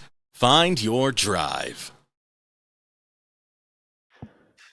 Welcome back, everybody. LCS Challenge League qualifier stream on twitch.tv/rallycryofficial. We appreciate all of you migrating over from the NACL playoffs. Well, you should definitely have those games on because those are very important. We just had a really exciting game between Aporia and Team Turner, with Team Turner pulling out with a 30-minute win. There were multiple fights where Aporia won, multiple fights that Team Turner won, but at the end of the day, the scaling from Team Turner, the damage that they had, the poke composition was just a little bit too much for them to handle. We saw kind of bits and pieces of it. You just have to let the poke land. You cannot just take a regular 5v5 fight where you're just throwing auto attacks if it was regular marksman. And there's a reason why we've seen Timmy Turner really prioritize picking up this champion. By going for the Ziggs, it does change the landscape of how you want to play fights. And I loved how we actually got to see those three core, the jungle, mid, and bottom lane for Team Turner actually link up specifically around that one dragon fight. Yes, it was the Baron that turned the game, but there was that huge dragon fight where they had to walk through all the Ziggs bombs, and that's exactly the kind of gameplay that you want to see from a Ziggs. There's a ton of exciting qualifiers action happening right now. This game about to enter its second matchup. We also have Lit Esports versus Cold Hearted still going on Rally Cry 2. That game seemingly never ending. Cold Hearted. Yeah, literally. About to make Lit Esports the third top seed to get knocked to the lower bracket in our first weekend. A huge slate of upsets, and we might see a third one here with Cold Hearted taking that victory. That would be pretty insane. The fact that we're going to potentially see 3 of our top 4 seeds have to start in the lower bracket and at best be second seed out of their groups just completely ruins a lot of this. This also means that we could have an early top 4 matchup in the quarterfinals, depending on some of the results. So that would be very interesting and definitely kind of set us up for a very fun set of circumstances, because our top 4 are kind of disparate in the point totals. It's about 150 to 100 between our top 4. And that would mean that there is a potential for a new team to come through and snag a spot. And remember that rule that has been implemented this split. If you win the second qualifier, which is this tournament that is happening right now, you will make it to the promotion tournament as our first seed. And so with some of these top seeds struggling a little bit, making their way into the lower bracket, a good opportunity for some of these newer teams, like the 2 that we have on our stream right now that don't have any championship points, to go on that miracle run. It would be pretty insane. There are just so many games going on right now, and obviously it's getting more and more hectic as we get... I feel really... We were talking about this before. I feel really bad for the Rally Cry 2 boys because not only did Dean have to come in as a last-second substitution, but also we had their game start a little bit later, and we're already well into our second series here. Even if this does go to 3, they have an entire best of 3 left to go through. And that one's between CCG and Apex Mission Impossible, 2 teams that were in the quarterfinals last tournament. So that can be a pretty competitive matchup as we are heading into the draft for game number 2. Aporia opting towards red side once again. Seems like this will be the kind of alignment for the rest of the series unless things kind of change. And with that, we're seeing very similar bans across the board. Aporia still do not want Nindim's Draven picked up for him. Maybe the Ziggs gets targeted, as that was another very strong pick for them. Don't think that much of the draft from Team Turner should kind of change. There was a lot of really good callouts. Getting rid of the Sejuani from Excelsis is great. Getting rid of the Rumble from PCL, I don't think there's many options that Vital has. I also just don't think Rumble has very many bad matchups right now. People are trying to play like the Gwen, the Tryndamere. I think they're all fake. I think this champion is just way too broken. Yeah, as it is. Just ban the champion. It's worth it. And you're on blue side, so you have access to first pick. The cool thing about this series in particular so far is we are actually moving away from a lot of the signature OPs other than Tristana. Kais is missing, Rel is missing, and I would think that Rel would be a very big piece for Aporia, as not only Excelsis, who does tend to like to play those carries a little bit more often, but for someone like Clyde, that is always a very free go button for them. Not going to see it just yet, as it looks like Team Turner going to prioritize a Seraphine that Rockboom selected in that last game. I would like to see Rockboom play something with a little bit more time around. He really struggled in laning phase, was put on a bit of an island against the Ziggs, and Ninim was able to take over from that point. Where we have seen Rockboom succeed the most is when he is on these carry AD carries, like the Aphelios, like the Xayah, and so maybe with the Seraphine taken off the board, Aporia will alter their decision-making around their composition. Now that they have this, they can go for a lot more of the bruisers, a lot more of the melee range bruisers here. So, insane stuff. Oh, and they get the Ivern this time. This was banned in the second phase, so going for something a little bit different here. Timmy Turner can very easily pick up the Rel as well, and that would be a lot of engage, a lot of forward aggression for them.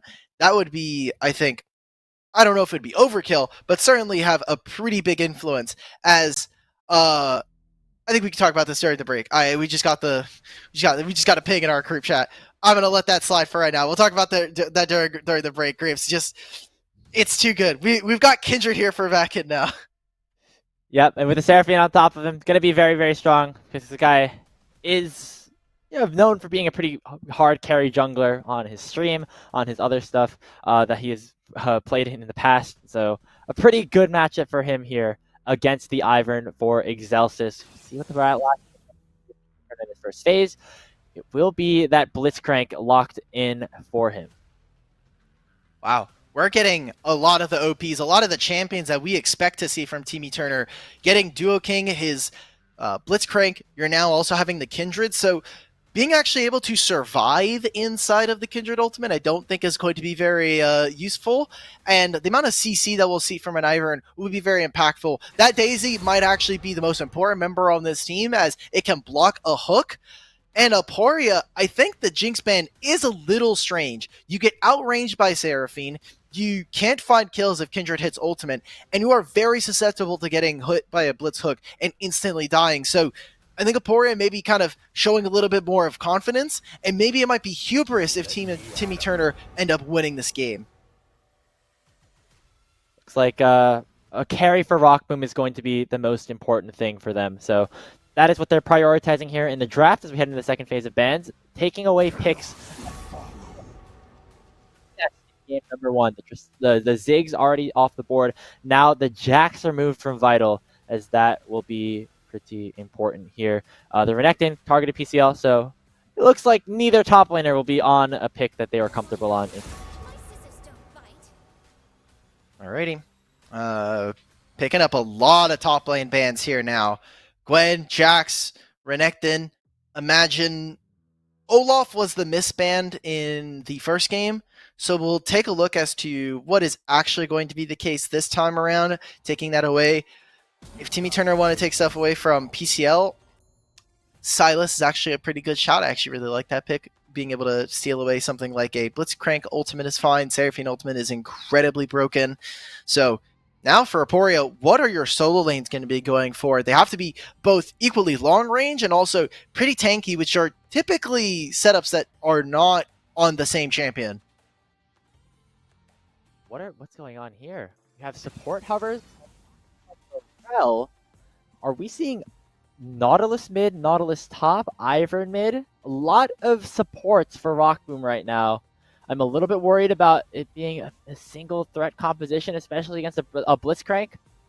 This getting spicy. I don't know what's going on right now. I'm a little afraid. I don't know what's happening either. I'm gonna assume for the time being that this is going to be Rel support, Nautilus mid, and Ivern. We talked about how Zhao Danny was more of a supportive player, and so this would definitely help.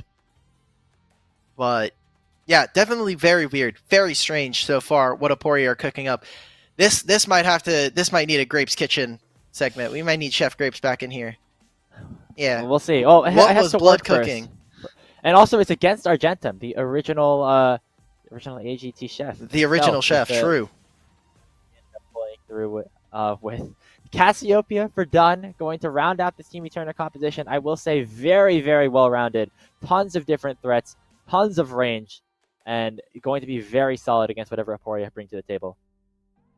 Well, I'm gonna be real, Grapes. This draft looks doomed. Like, Aporia do no damage. They have a lot of setup for Jinx, but the second Jinx dies, they all just lose. So gonna need to be careful. Okay, so it's PCL's Aatrox, a champion that he has made his name on time and time again, will have such a difficult kind of game ahead of him. Has to walk towards a Seraphine and a Cassiopeia. That is not the situation, not the set of conditions that Aatrox wants to be playing up against. So tough ask here for Aporia. Dun's getting I don't want to say a free lane, because Nautilus with maybe an aggressive jungler would definitely work with being able to find a 2v2 kill, but it's Ivern. Pre-level 6 as champion is not going to be real. I think that Vaken can very easily just roam across the map and find whatever marks he wants. Should not be under threat. There's no push coming out from the mid lane. Top lane is probably going to get a little spicy. Like, Timmy Turner basically just beat them at all points in the game. And Aporia need to absolutely be the best McDonald's, Wendy's, Burger King burger flippers of the universe. Just hard camp bot lane, get Rock Boom like 3 kills at 5 minutes, then maybe there's a chance. But right now, looking very difficult for Aporia to play this game. You do have a lot of spacing options for Rock Boom on the Jinx, but how is he going to auto attack anybody? It's a lot of range. Cassio provides so much value alongside the Seraphine. And we'll see what ends up happening. Maybe we'll look dumb and Aporia will send us to a game 3. But from what we see in the draft right now, I think Timmy Turner worked out pretty good. Just, wow. Great job from Akash with the draft. And yeah, we'll see what Aporia's got left, because that game 1 felt pretty even until it wasn't. I think there was obviously there's nothing you can change about the execution other than you need someone that can actually threaten this Ziggs. And unfortunately, they weren't able to do that this time around. You have a lot of threat I say threat, you have a lot of crowd control that can go to either Cassiopeia or Seraphine, but then who does damage? Unless you're going full AP Ivern here, which, incredibly based, thank you for going for that, but like, you need gold, and jungle is a notorious role for hitting 1 item, maybe 2, and then just like, gold, 0 gold, no gold for you at that point. Even especially if you're going to start losing as well, this is a bit problematic in my mind. Before we get into the game, we have a slight pause that is delaying the players for getting onto the Rift. So instead of harking on the win condition of the series and how the draft works out, we'll have plenty of time to do that once we get into game. Let's talk about the stakes overall in this tournament right now, Alk, because a lot of crazy stuff just happened. We could take a look at the Group D bracket right now, as we had a crazy upset again. Our number 1 seed of this group, Lit Esports, falling to Cold Hearted. And that was with a bunch of delays, Cold Hearted losing their bans in game 1. They lost game 1. They get into game 2. Game 3 as well, they win. Game 3 was a banger. That was them it was Lit making so many base defenses, so many Nexus defenses between them. Thank you to production for kind of hitting this one, because this is insane. 3 of our top 4 teams from the last tournament are making it into the second. They are immediately in the lower bracket. That is a crazy sentence that at the beginning of the day, if you would have told me 1 of them made it, I would have already called you crazy. But now 3 of them, we are in upset city. This is all weekend this week. The only team that has not dropped a game as a top seed is Mirage Alliance. And so they now are in a very good spot to lock into the promotion. Second seed, tournament. by the way? We could take a look at some of the other groups that we have here. That'll be a fun matchup next week between them and Gentle Hearts Gaming, Middlestick versus Komodo as well. I mean, the fact that 4 of these teams make it into the promotion tournament, right now we have 4 that are in a really good spot based off of points. But now, 3 of them are in the lower bracket. So now I really don't know what to think. Yeah, I'm trying to see. So again, Team Ambition, Winthrop, Mirage, and Lit, those are our point leaders right now, just because, again, they made it to top 4 in the last tournament. Gentle Hearts and CCG, 65 points. They are up next and looking to maybe punch above their weight class. We talked about it during that last game, but the minute that we get into top 8 playoffs, we are going to have a rematch of one of our top 5. One of our top 4 teams are going to be fighting against each other. 2 of them are going to be going up against each other immediately in quarterfinals, and that opens up a slot potentially for a new team to come in. Not even going into the whole new team rule, winning, like, if the team, whoever wins this second qualifier immediately qualifies, we potentially have a new point leader going into the team. going into the Proja tournament at the end of the month? It would have to require some different things to happen. I mean, it's likely if things continue the way that they are, Mirage Alliance will likely jump into that #1 seed. But based off of points alone, really can't tell right now, especially because there is a 40-point gap between 4th and 5th place right now. It requires not only some of these teams in the top 4 to bomb out of groups pretty early, but also some of the other teams in right behind them, like Gentle Hearts Gamers and CCG, so to make a run themselves. The cool storyline would be if, let's say, just imagine Lit, because they are the lowest point leader, they lose in quarterfinals. Gentle Hearts would have to make grand finals for them to be able to overtake their spot, because it is 20 points per stage.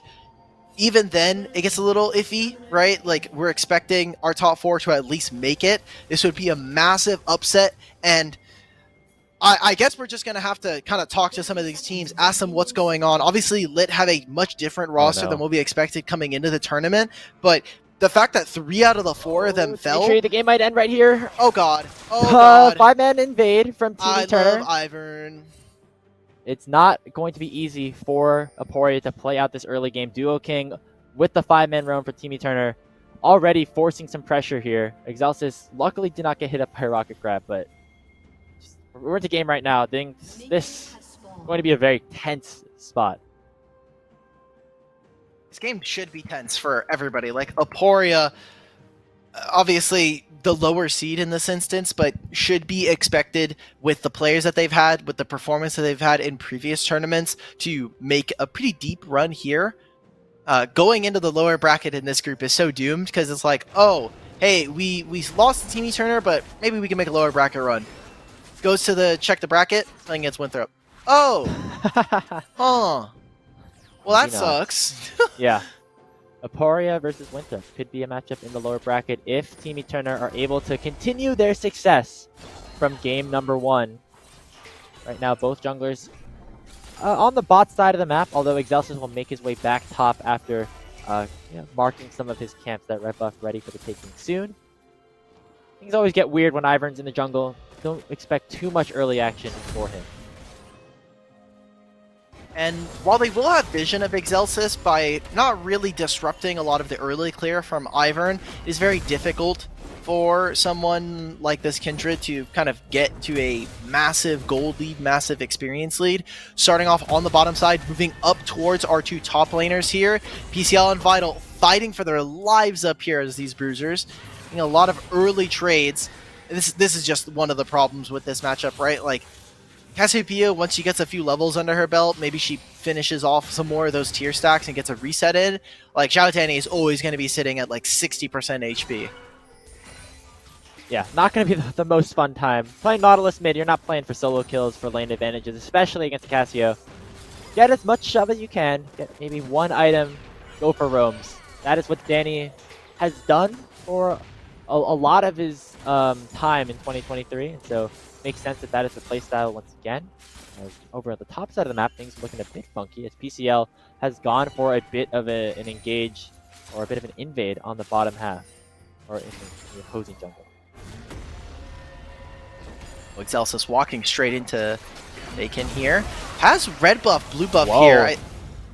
Flash root onto Bacon, a nice push away from Vital, but the knock-up out of PCL will force both flashes from Team Turner's top side. Bottom lane, knock up onto Clyde as Rock Boom is going to try to do a little bit more damage here. Clyde is very low, and Aporia has to get this wave in now.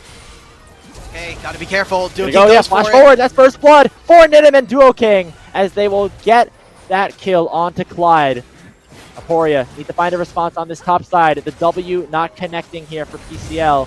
And now the smite going Excelsis' way. Vital. No. For something, and now Excelsis on the wrong side of the map, waiting for Danny to join forces, but Vital will pick up the kill, and PCL is trapped on the wrong side of things as Dunn arrives to the fight first. It is 3-0 to Team Turner. That is a huge loss for them. I love that they're trying to play aggressive, but you're playing level 4 Ivern, brother. Like, there's nothing there. Oh my god. Vacant, if he could just jump over this wall. One more. Okay, they find that pick onto him. Goes over to Xiao Danny, who will be able to have Actually, none of the buffs. They just barely wear off right before that fight starts. But a huge win nonetheless for this Kindred, starting off so far ahead, and even getting some kills and assists under Vital's belt, who has his double buffs, is crashing a huge wave, and PCL is in such a bad position because of it now. It is a 800 gold lead, but it feels a lot worse than that. Excelsis, because of the kill that they got on the Vacant, is able to steal away that blue buff in a very strange set of events. As the engages continue on the top side of the map, they're going to lock Vital up, does not have that flash anymore, but will be able to escape after getting knocked up by the Q3. They have Clyde again on the top side of the map, so Rockboom is once again getting pressured pretty heavily without a minion wave to protect him. I think he might be dead. The root connects, teleport going to come in.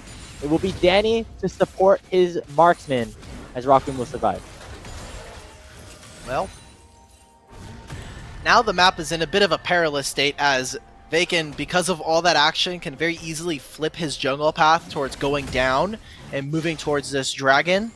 You can even see how well they're playing around the fact that Zhao Danny is not able to do anything with that teleport in bottom lane. That meant that they can move, grab this. Oh no, they jump over the wall and the Raptors are already gone. They're like, oh, can't do anything now. They're not actually even play for this. With that play, PCL has to be so afraid. He has no teleport, he has no flash, and he doesn't have a ton of wards. Vacant should have dodged out on at least the scuttle there. Will get spotted now. Such a bad spot for Aporia solo laners. Yeah, I mean, we kind of were expecting this to happen a little bit, at least towards Danny. He does have a kill, but Dunn is in a really good spot right now in this game. The Cassio, a big factor in getting rid of any threat on Aporia's composition once we get later on into this game. The range and the damage that it provides might be a little bit too much for them to handle. Aporia, though, making plays to keep themselves in this one. Exhaustus has gone for some good invades, making his way towards the dragon, or at least to claim this Rift Scuttler, and is ahead in camps over Vacant right now. All right, respect. He's doing well for himself.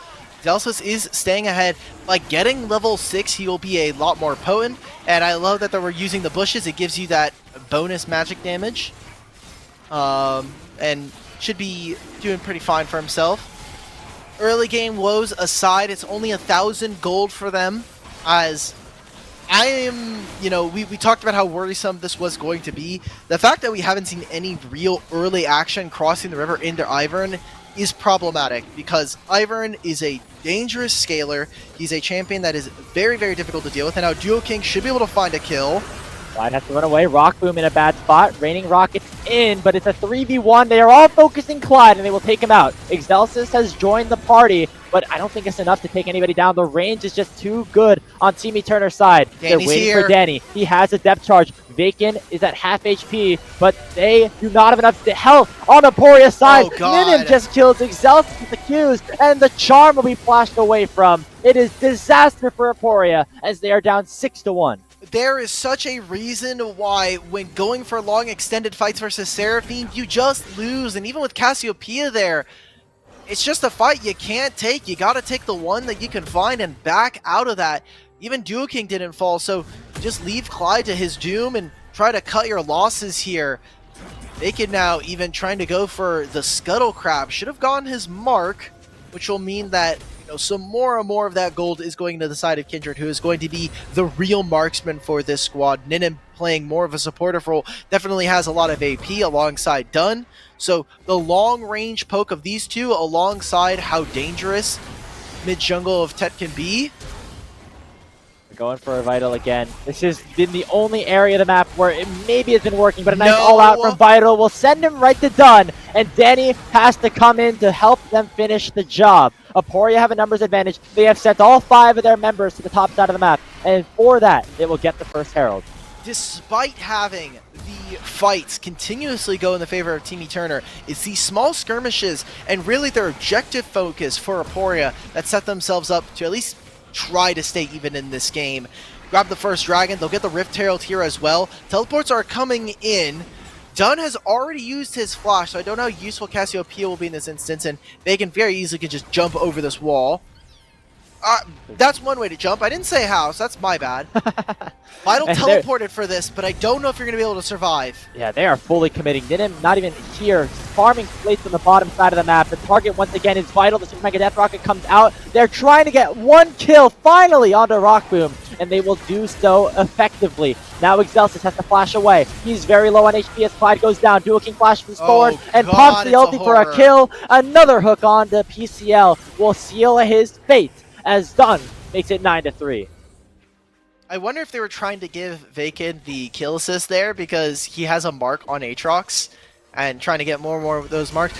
Then it wasn't even there, man. Like, Seraphine was not even interacting with any of that fight. She was just farming turrets. Ninim doing a fantastic job of just doing his job, man. He's just sitting there taking turrets. That's exactly what we wanted to see. And the fact that Aporia had to invest all 5 of their members for that play, just for them to give over another 3 kills, not even get the turret after taking the Rift Herald. I think they recognize how doomed this game is. It is 10 minutes and we're 4,000 gold up. It is not going to get easier for them. So in this instance, unfortunately for them, finish whatever items you have and keep flipping, because you are not going to win this game by farming. You're not going to try and go late versus these guys. You need to try and find whatever kills you can, where they are, maybe go for some death rushes, get sneaky with the vision, because this is going to get worse and worse. Just keep going. Keep trying to find kills. Getting something onto Rock. Oh, he has to be your main carry. Dunn just not going to die here. PCL going to teleport in. The rocket will shut him down, but it will cost PCL his life. That is not the best trade, considering you sent all of your team up there. As it's just a 1-for-1. Look what's happening now. Vaken can move on the opposite side of the map. I don't think Duo King can be here, so he's going to just scuttle on over. Ninim should have just played Ziggs this game, but it was banned. I think Hullbreaker, what do we think about Hullbreaker Seraphine? That sounds terrible, but Agreed. it's okay. Vaken is just taking this whole bot side jungle, though. Like, this is just... I don't want to say it, Graves, but this... If I'm in this game, I'm hitting the surrender button. I'm going to be real. I know we can't surrender in officials, but this is such a good spot for a Team Eterner to be in. They're going to continue to just funnel as many resources as they can into Rock Boom. Will it end up backfiring, though? A nice hook out of Duo King will get them that first kill, as Vital will send Rock Boom in with the all-out. Dinim will flash in, finally joining his team for a fight, as Rock Boom has to now escape. Danny will drop 4v2 on Team Eterner's side, and they'll make it a 4v1 as a double kill comes through for Vital. I'm just going to take my reclining chair real quick, go all the way back as far as I can. Grapes, I don't know what to say. Like, they're so far ahead. Aporia have to keep fighting, but like, it's like there's no light at the end of the tunnel here. I mean, it seemed pretty doomed from the draft. I'm just going to say that. It did not look like a good situation from them from the start. PCL will die. He's yet to complete his mythic item. And Team Turner now 14-4. And likely making their way to the upper bracket to play against our number 14 seed, which is really funny to say. CB Gaming is waiting them. Jesus Christ, that is a sentence and a half. I know we have chat hidden, and I heard the chat button go off, so I'm going to assume someone was pinging something. But in my mind, in my headcanon for this game, I just imagine someone on Aporia just went into all chat and typed GG. Like, okay, I want to make it clear, the only way that Aporia make it through this fight, they get shutdowns, Jinx pops off of the fight. I mean, Rock Boom is keeping up in CS, he is 2-0, but the gold discrepancy, right, like, not only does he have to kill one person, he has to kill multiple, and while Jinx Excited is definitely a completely different champion, I think it'd be very difficult. Aside from that, they also need to be able to live, and the longer fights go on, like, Dunn is going to let loose. That's all you got to do. Dunn gets stunned up. They're waiting for Rock Boom to finally rain some rockets in. They get the killing spree for Rock Boom, and he needs to continue to get these kills. This charm will connect onto Clyde. The Encore will not take him down, but it really is the Rock Boom show at this point. You get another one onto Dunn. You need to keep going for that. We need more than one. We need like 2, 3, 4. probably closer to 10. Hook in. Danny looking for Bacon. He has to jump away. Depth charge comes out. Dual King with a nice hook, and Bacon goes on a killing spree. Rock Boom without any mana, but they're going to be able to get another kill. A shutdown for Rock Boom, but Ninim will trade it back. They are funneling all the resources into the Jinx, and that is what we like to see as fans of Rock Boom, but that is just a small shaving off of the big lead that Aporia are facing right now. Team Turner still looking good. So they got all those kills, and the goal lead is still like 7,000 in favor of TV Turner. Like, you gotta do way more than that. If you now 4-0 Jinx, good for you. We'll see what Rock Boom can do. If he's able to claw this game back, he has so much support. You have Ivern, Nautilus, Rel, so many champions that can stop you from really getting on top of this champion, but you need so much more done here. They need to be able to stop the bleeding. They need to be able to get more kills, finish off items, get objectives. They stopped the soul stack from Team Turner by getting that first dragon and getting the Rift Herald, but now the second one is spawning. I think for Team Turner, just keep the game plan as usual. Your Seraphs is about to be done for done. He is going to be so tanky now. And Ninim finishing off the Shadow Flame, what looks to be next. Like, I don't know what happens from this point because this game is getting a little weird, but I can tell you, unless there's a massive throw, unless a ton of objective bounties go the way of Aporia, they are looking to go into that lower bracket and face off against Winthrop next week. Yeah, we need a Rock Boom pentakill in like the next 3 minutes. That I think is what we're banking on probably. right now. And it could happen right now, as they're going to continue to look for engages. Excelsis will pop Daisy, the Rocket going to come out and chunk done. Clyde has a good angle for an engage. Do they have the opportunity to burst people down before the teleports arrive? They will not kill Duo King until PCL flashes forward. And now, here comes Vital off the TP. Rockboom still in a good spot. They find the knockup. They get everything except for the kills. And the last fight comes out. Rockboom still in a good position, but he gets charmed by Ninim and gets one shot by the Seraphine. Danny will drop, and Team Turner win the fight. Was one small positioning, and Excelsis actually used the McHales on Rockboom there to stop him from getting slowed by Cassante, but unfortunately did not save it there for him to get out. Just barely gets touched by the Seraphine ultimate. There goes some of the hopes and dreams. They're not quite like... Rockboom can probably die like 1 or 2 more times and then the game is over, but really everybody else is praying, winging a prayer that this Jinx gets excited, that there's a Jinx Arcane moment, because now they have Rift Herald, Dragon spawning in a minute, they'll grab this, there's nothing else for Aporia to do. And now for Team Turner, I want to see how clean they can actually take this game, because we need to see the form that they'll have going up against CB Gaming. CB Gaming, I think, again, expected not necessarily to take that series very long. Team Turner are now looking like favorites to go out of this group first. And hey, there's a lot of room to keep going here. Some faces that we have not seen in the top 16.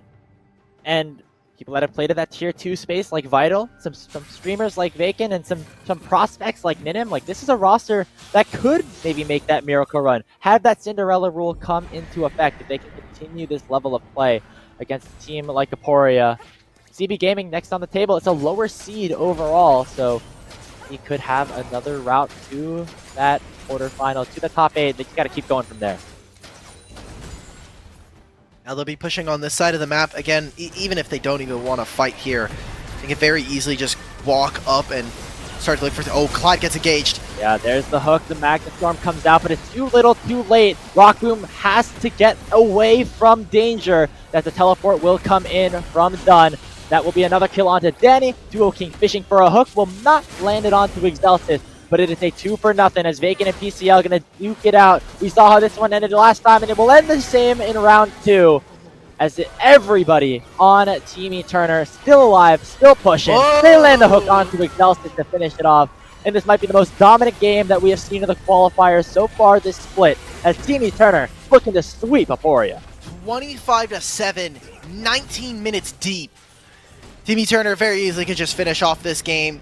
Cassiopeia does a ton of damage. It's Clyde who's just going to have to watch his base. Xiao Danny's here, but has no ultimate. Like, even if they don't end here, Kindred is coming. Bacon is coming. PCL is alive. Rockboom is One back more. up. So we're going to have one more fight at least. You got one more chance. Vital with the Intopo strikes will lock in a Rock Boom, and the 80 carry is down. That Jesus will be Christ. how the game ends. 27-7. Clyde will fall. It's another kill for Vital. And here come Team Turner. They are on their way to the upper bracket with the promotion tournament in their sights. 29 kills in 19 minutes is a way to kick off your career in the qualifiers. Please let it be over. Aporia, I'm so sorry. I big up to you. TV Turner, I may have doubted your game, but this is just absolutely slaughter at this point.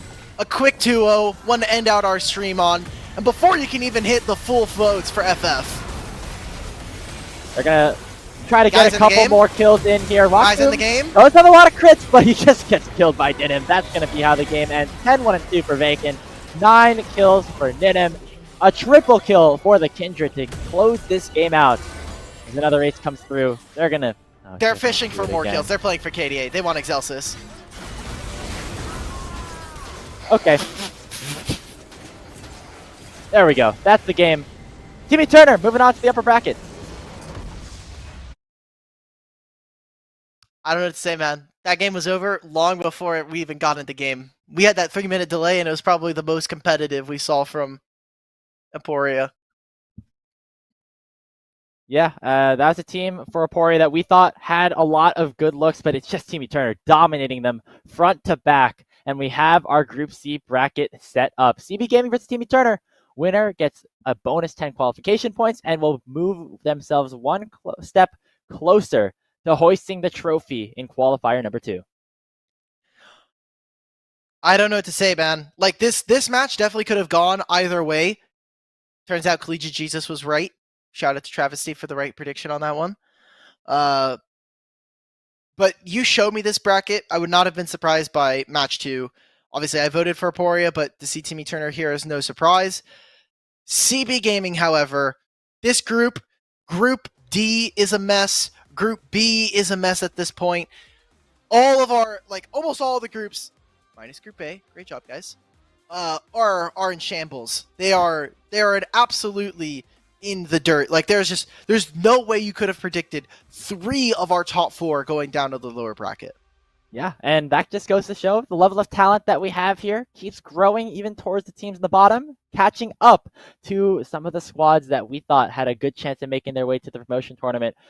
I'm excited about how this next couple of weeks are going to work out here, Alk, because we could be in for a ton of really exciting games with a ton of stakes on the line. How No? are they all so... dude, I'm going to lose my mind! What is this tournament? This is the higher seed, to be fair. Like we were all Yes. going for the spicy upset. Yes, The Team Turner, they went 4-1. It makes sense that they Yeah, take I'm care of okay. business. Again, Timmy Turner, we expected this team to do well. There's a reason why they were seeded pretty highly. You'll see their logo next week because we had a different image for them, but they make it into the top side of the bracket. They're going to make top 8 more than likely, at least unless CB Gaming are actually just the GOATs. And we're now looking at an elimination bracket in our playoffs where our top 8 has some of our top 4 immediately leaving. And that is cool. It's exciting to see new teams kind of prop up, but it is also very worrisome for not only that, but then our promotion tournament looking forward, because now we're going to have new teams showing up, and those teams, maybe were they just good on patch 13.11? I really want to take the time after this broadcast and kind of talk to some of the teams and see what's going on, because I don't believe it is just the patch, a rubber banding of we're on 13.13, right? What happened? What happened today? What happened this weekend? Because it is insane what we got. A lot of questions still to be answered. We're going to take a short break. Believe we'll have an interview with a winner from Timmy Turner after this.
The LCS Challengers League is brought to you by Turo, the world's largest car sharing marketplace. Find your drive. Welcome back, everybody, to the LCS Challenge League qualifiers. We are here for our interview with the winner from Team Eternal. We got Vital, the top laner, coming in after a smashing 2-0 victory over Aporia. Vital, congratulations. This was a matchup that all of us on the caster desk were kind of predicting upsets to go down. Did you think that this was going to be close at all, or were you expecting a 2-0 the whole way? I thought the games would be really free because of the last time we played against them. I mean, we kind of rolled them, so I don't really know why the casters all voted against us, but it's fine. Hey, we were going for the spicy upset, and we got boomed a little bit, unfortunately, because you guys played really well. So Yeah, we got owned, unfortunately. Sorry about that. We were unfamiliar with your game. I stated that none of your games were streamed, so we didn't get to actually watch you guys, and That's I didn't fair, have yeah. any tape on you. So next time, stream your games, and hopefully we won't troll you guys on the predictions, although we don't really matter. Anyway, Vital, it's been a while since we've got to see you play. Obviously, I'm gonna just take the guess you're still over at SLU, over at St. Louis. Just Not want to anymore, double but check. I was. Okay. Well, either way, your time afterwards this year has been a little weird for you. So what has it been like? You had your time on INT last year. You were on SLU for a couple of months. What has, I guess, 2023 look like for you, and what are your goals going forward? I just got asked to play for this team, and I thought it was a pretty strong roster, so I just plan to go through with them and hopefully make it to NACL altogether. Okay. Is there any team in particular or players that you're looking for that are playing in Challengers League that you're looking to try to take down? Not really. Just Okay. obviously want to beat the top teams. Yeah. Okay. Good. Just want good competition. Yeah.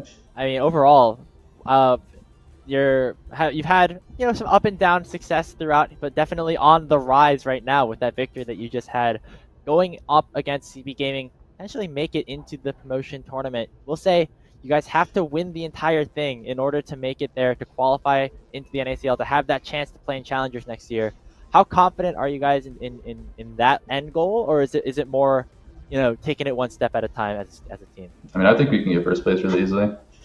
The teams in this tournament are not that strong, from what I've seen. Yeah. Maybe one or two. Okay. Some of them get knocked out some of them got knocked out in round one. I was gonna so- say a lot of them just went down to the lower bracket today, so maybe this might actually be a lot easier than we think, guys. Yeah, I was surprised Winthrop lost today, honestly. We are too. Trust me. we're definitely losing our minds all over that one. Vital, if we're moving closer towards the promotion tournament, we're moving closer for kind of looking at this team as a whole. I know that you said that you kind of got brought onto this roster. You thought, hey, this is a pretty strong group. Is there anybody in particular? I know that you guys have Akash as your coach. What does prep look like going into the weeks before? Are you guys scrimming a ton, or is it kind of laid back? Because a lot of you do play a ton of solo queue. Pretty laid back. Okay. Yeah. All right. Fair enough. Hey, that worked for some of the other teams in the last qualifier, so not surprised to see you guys continuing your success here. I mean, Vital, as a player, of course, you were part of Collegiate in the last year, part of Tier 2 and Academy in the year before that. What's your kind of outlook moving forward? Is it just play in the Challengers League once again, prove yourself as a really solid top laner? Yeah, I think the next step would definitely be to be in NACL and also do well in there. Because I was not too happy with how I did on IMT. And I would do a better showing this time if I can make it back. That's the goal, yeah. Okay, good. Well, thank you for coming on for the interview, Vital. Is there any shout outs you want to do before we let you go and let you celebrate the win? Shout out to the one caster who voted for us, I guess. Respect. Shout out to Travesty. Hell yeah. Yeah. Okay. And Fair enough, man. shout out to my support for letting me die, to Nautilus Roams as well. True. Very true. They got some good work done on the bottom lane because of that. So you were a good team player that game.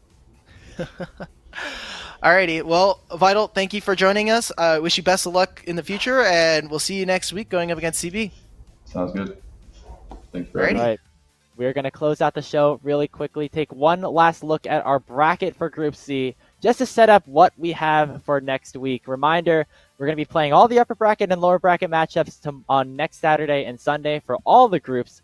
It'll be Team Eterner versus CB Gaming in the upper side, Winthrop versus Aporia down in the lower side of things. Things kind of not looking entirely. We got one out of the two higher seeds winning in this round here, Elk. Yeah, we had the expected winners. I'm glad that I was able to cope my way out of that one for saying that there's just no VODs, which is true. This is actually a true criticism. People should be streaming more of their games in general.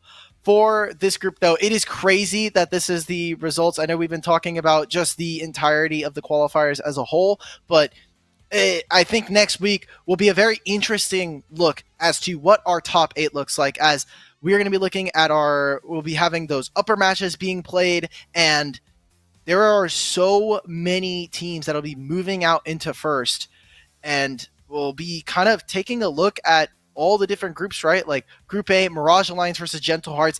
That is going to be a very good series, and I hope that Gentle Hearts can kind of improve on some of that consistency, as Mirage so far have been looking like probably the most consistent and the best team going into this qualifier now, considering what we've gotten out of the rest of them.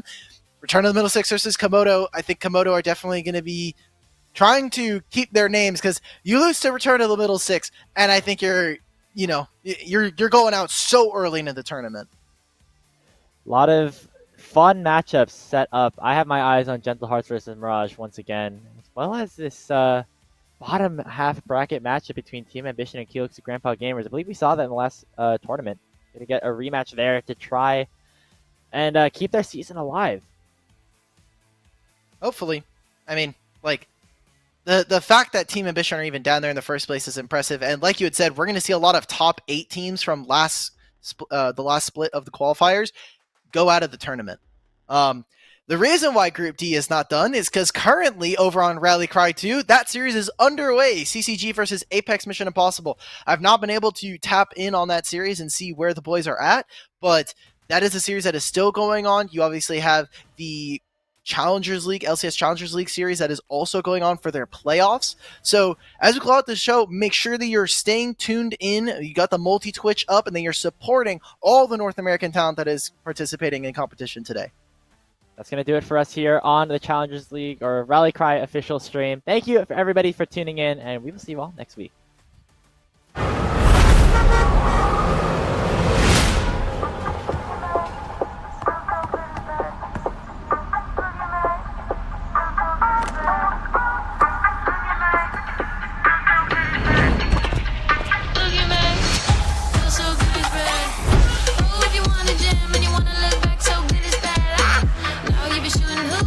So fly like a hula hoop.